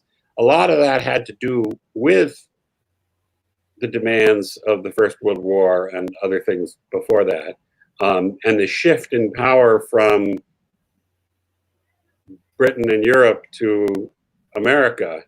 And I thought, well, this is literally a series about an ordinary person who is given power because they have to be given power in order to fight this war. But now they have power. So what are they going to do with this power? Is Fletcher a stand-in for the ordinary people who took control of their nations and their worlds, you know, in the wake of World War I? That's an interesting character. I'm throwing a whole lot of ideas out here, but that's kind of my process, and that's where it came from. Mm-hmm. So I threw a lot of this at Carlos, and he said, that sounds cool. You know, let's start drawing. Let's start coming up with ideas. And he had his thoughts that added into the mix, and that's, you know, that's where Aerosmith came from. Very nice. I'm going to ask you.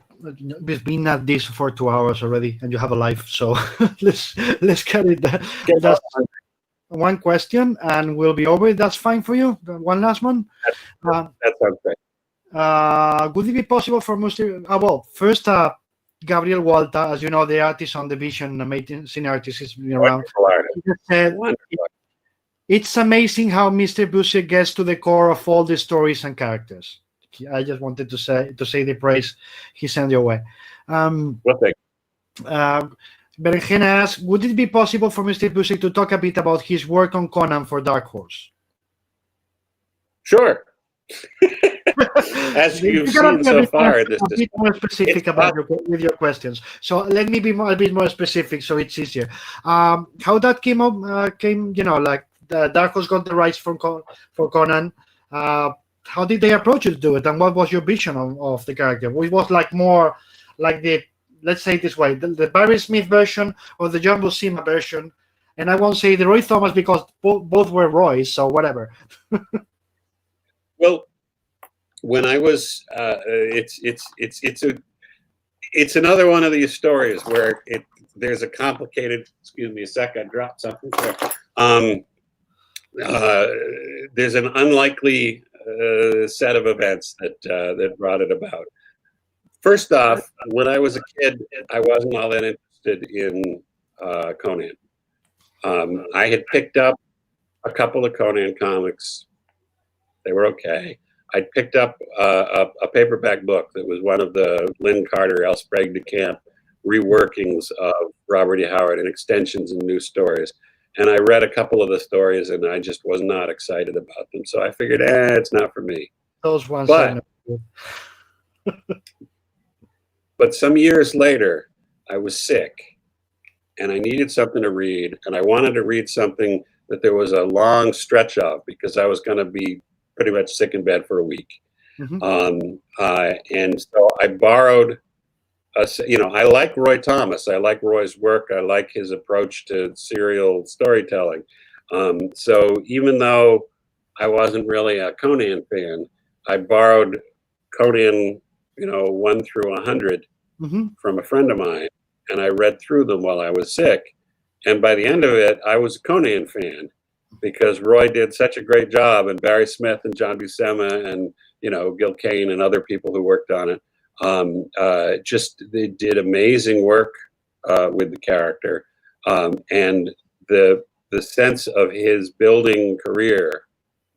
That this wasn't a series about a barbarian wandering around getting into adventures that didn't matter. This was, there was a life to it. There was an arc. There was a plan, and so because I was now interested in Conan, I found books that had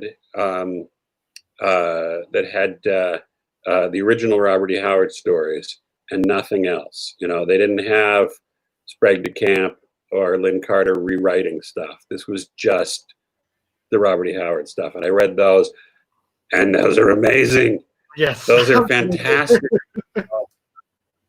Visceral, powerful writing, and again, this sense of career that he was telling stories about Conan. He knew, because the first Conan story he wrote was the Phoenix on the Sword, when Conan is king. He knew Conan was going to become king. So essentially what he was doing was he was dropping back and telling stories about here he is on the way to becoming a king. He is learning things. He's seeing things. This is the biography of a monarch, as you see how he comes from barbarian nowhere and builds up the skills and experience and attitude that will make him a great king. So all of that is backstory. I have dinner with Mike Richardson of Dark Horse at a San Diego con to talk about something else. I forget what it was we were even talking about at this point. But before, while we were eating and before we got to talking about whatever it was we were going to talk about, he told me, by the way, we're about to get the license to Conan. And he said, this is what I'm planning to do with it. And I said, oh, what you should do with it is you should do it. It's all about the biography of a king. It's not just about the Howard stories. The Howard stories are great, but the Howard stories are him showing you episodes along the path. You should start at the beginning, sort of like Roy did, and go through the arc of Conan's career, adapting the stories as you come to them, but trying to be true to Howard and Howard's intent. And we talked about this a lot.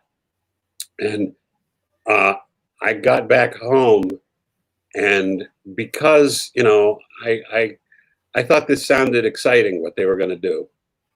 And I wrote up a description of, this is the stuff I think you should do. I didn't say, I think you should hire me.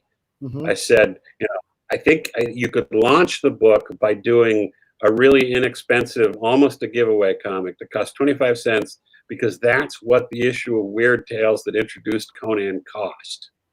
Nice. And say, here we go. And give people a chance to see what it's like before, because Mike was concerned. Conan had been a long-running series, and while it was a success in the 70s and the 80s, in the 90s it had tailed off, and Marvel had eventually dropped it. So how do you get people excited again, and they don't go, well, we're going to order this like the last low-selling Conan miniseries? So I came up with this idea for the preview comic, and I wrote up all this stuff in a letter, and a friend of mine had been putting together a Conan webpage, and he'd sent me the webpage that wasn't live yet. He'd sent it to me on a DVD. So I made a copy of that, and I sent all this to Mike, mostly saying, here's how I think you should do it. This is here's some resources. I didn't know who he was going to get to write it, but I thought this could be real cool. And Mike got this stuff, and he handed it to Scott Alley and said, why don't you see if we can get Kurt to write this book? He's clearly excited about it, and he's got great ideas. So Scott calls me up, and he doesn't mention that part. We're talking about the website, and we're talking about the ideas, and it takes a while to get around to the idea that he thought I was pitching for the book. I didn't think I was. So he didn't think he had to say, by the way, would you like to write the book? So once we got to that point, it was, that's pretty interesting. Let's figure that out. And yeah, so that's how I ended up doing Conan. And my whole approach to it was try to be as true to Robert E. Howard as possible. That's why,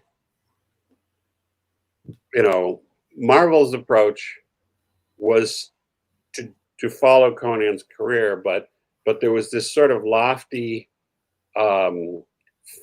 fantasy adventure narration. And I wanted to say, let's take a piece of the Nemedian Chronicles, which Howard had invented as a prologue, little less like a one-paragraph prologue to the Phoenix on the Sword, because there was a long stretch in the original that explained all of the background. And his editor thought it was boring. So he said, shorten it up. So he turned it into this prologue just as a way to establish this information and pull out of the main story. But that's why the captions in my run of Conan look like they're typed on a beat up old typewriter that's got the dirty typewriter ribbon. I wanted it to look like while you're reading this story, is Robert E. Howard is banging away at this typewriter, and the typewriter is kind of bouncing on the typewriter table because he's so excited. And I wanted to get that prose, the feeling of Robert E. Howard's prose, not lofty high fantasy prose, but this visceral, driving, emotional prose that he wrote as my narration. After a few issues of the run were out, actually, Harlan Ellison called me up and he said, you got to clean out your typewriter ribbon, man. And I said, what? And he said, the typewriter ribbon's dirty. And I said, that's not a typewriter, Howard. That's a computer font. That was Harlan. And he said, why are you doing that? And I explained to him, which is completely unlikely Harlan. Yeah. Yeah. But yeah, we wanted to, the stuff that I did with Greg Ruth, the Born on the Battlefield issues, all of that was built around stories that are implied, that Conan mentions in one of the stories that he was born on the battlefield, that he mentions in another story that he broke the back of a wild bull when before he was a man's age, that he was one of the people who was first over the wall at Venarium at the attack, blah blah blah. All of these bits were either throwaway pieces of dialogue in a Howard story, or stuff that he'd written in a letter responding to fans asking about Conan. So I took all of that stuff, everything I could find, and said, okay, we need to build a life out of these clues. We need to see him so that we see the transition from who he is in The Frost Giant's Daughter to who he is in The God and the Bull.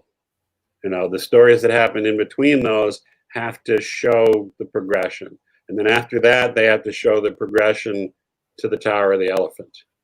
At the end of The God and the Bull, he's so scared after seeing this serpent god that he just basically does this Bugs Bunny. He runs off across the horizon, and we see him disappearing in a cloud of dust. It's really funny when you visualize it that way. But when he's in The God and the Bull, we see that he would sit around in the plaza in the City of Thieves and listen to the philosophers talk about demons and gods and stuff. So he's learned a lot more. And when he hears that there's a sorcerer in the Tower of the Elephant and it's deadly and dangerous, he goes, yeah, but there's money there too. And he's matured to the point where he's not as scared as he was in the earlier story.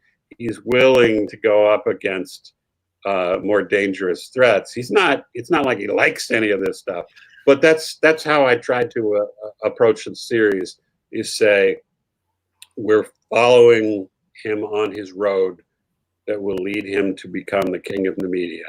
Everything that Howard put in as a clue to his development. I mean, one bit that, had I stayed around long enough, I would have done considerably different from how Roy did it, was the beginning of Queen of the Black Coast explains that he comes riding into this town that's in the Hyborian version of Spain, and he's wearing this cloak from this country and this armor from this country and these boots from this country, and this helmet from Cimmeria, and to my mind, that implied that he had adventures in all of those countries. Yeah. And in this adventure, he'd gotten a cloak, and in this adventure, he'd gotten a breastplate, and what Roy did, maybe because he didn't have the room, he needed to get, he said, okay, here's this period of his life where Conan was basically a mercenary, a condottiere. And so he has the guy who hires him as a mercenary say, here's a cloak from this country, and here's armor from this country, and here's boots in this country. And it's just like, I looked at that and went, no. You just, that would have been an amazing We want to see story that to work with. Yeah. as separate story stages. Yeah. So, I think that Roy did an amazing job on Conan. But Roy had constraints. Roy had the comics code. Roy had a world where he did not expect these stuff to be collected into books. And the comics were sold on the newsstand. So I could take 3 issues to tell the story of the Tower of the Elephant. Mm-hmm. Roy had to do it in 1 because he couldn't count on the audience. There wasn't a comic book store audience that would be there every single month. So Roy was under a lot of constraints that we weren't under, and he did an amazing job. And I won't say that we did better, because he was working with John Buscema. He was working with Barry Smith. Yeah. I was working with Kerry Nord, who's great, different way. Yeah. All I say is we set aside everything Marvel did because we wanted to go Robert E. Howard purism. Mm-hmm. I love what Marvel did. It's what made me the Conan fan in the first place. But I didn't want to do it again because it was already there. And for that matter, Dark Horse was getting books. Yeah. So we got to take a different approach, and I don't know, I'm babbling at this point, but that was the whole approach to Conan. That was how we got into it. That was how we focused on it. And that's perfect. And with that note, guys, I'm going to leave Mr. Busiek leave and have a life again. After these more than 2 hours we've been blabbering about it, especially me. He's been very polite, very concise on everything. I've been blabbering as always. So thank you, Kurt. Thanks a lot. Thank you all for doing such a good amount of questions. I hope you've had fun, my friend. It was great. Thank you for inviting me. I'm happy to do it. Always happy to talk to readers and fans. And I missed you, and I hope to see you again very, very soon. To see you, and I hope this boring apocalypse ends soon enough, so we can see each other. Okay. Very, very much. Thank you. Okay, so don't cut, because I want to tell you proper goodbye after we cut the feed. But okay. To all of you, thank you very much. Muchas gracias. Tomorrow, mañana, con nosotros, el señor Paco Roca. Muchas gracias. Thank you. Thank you.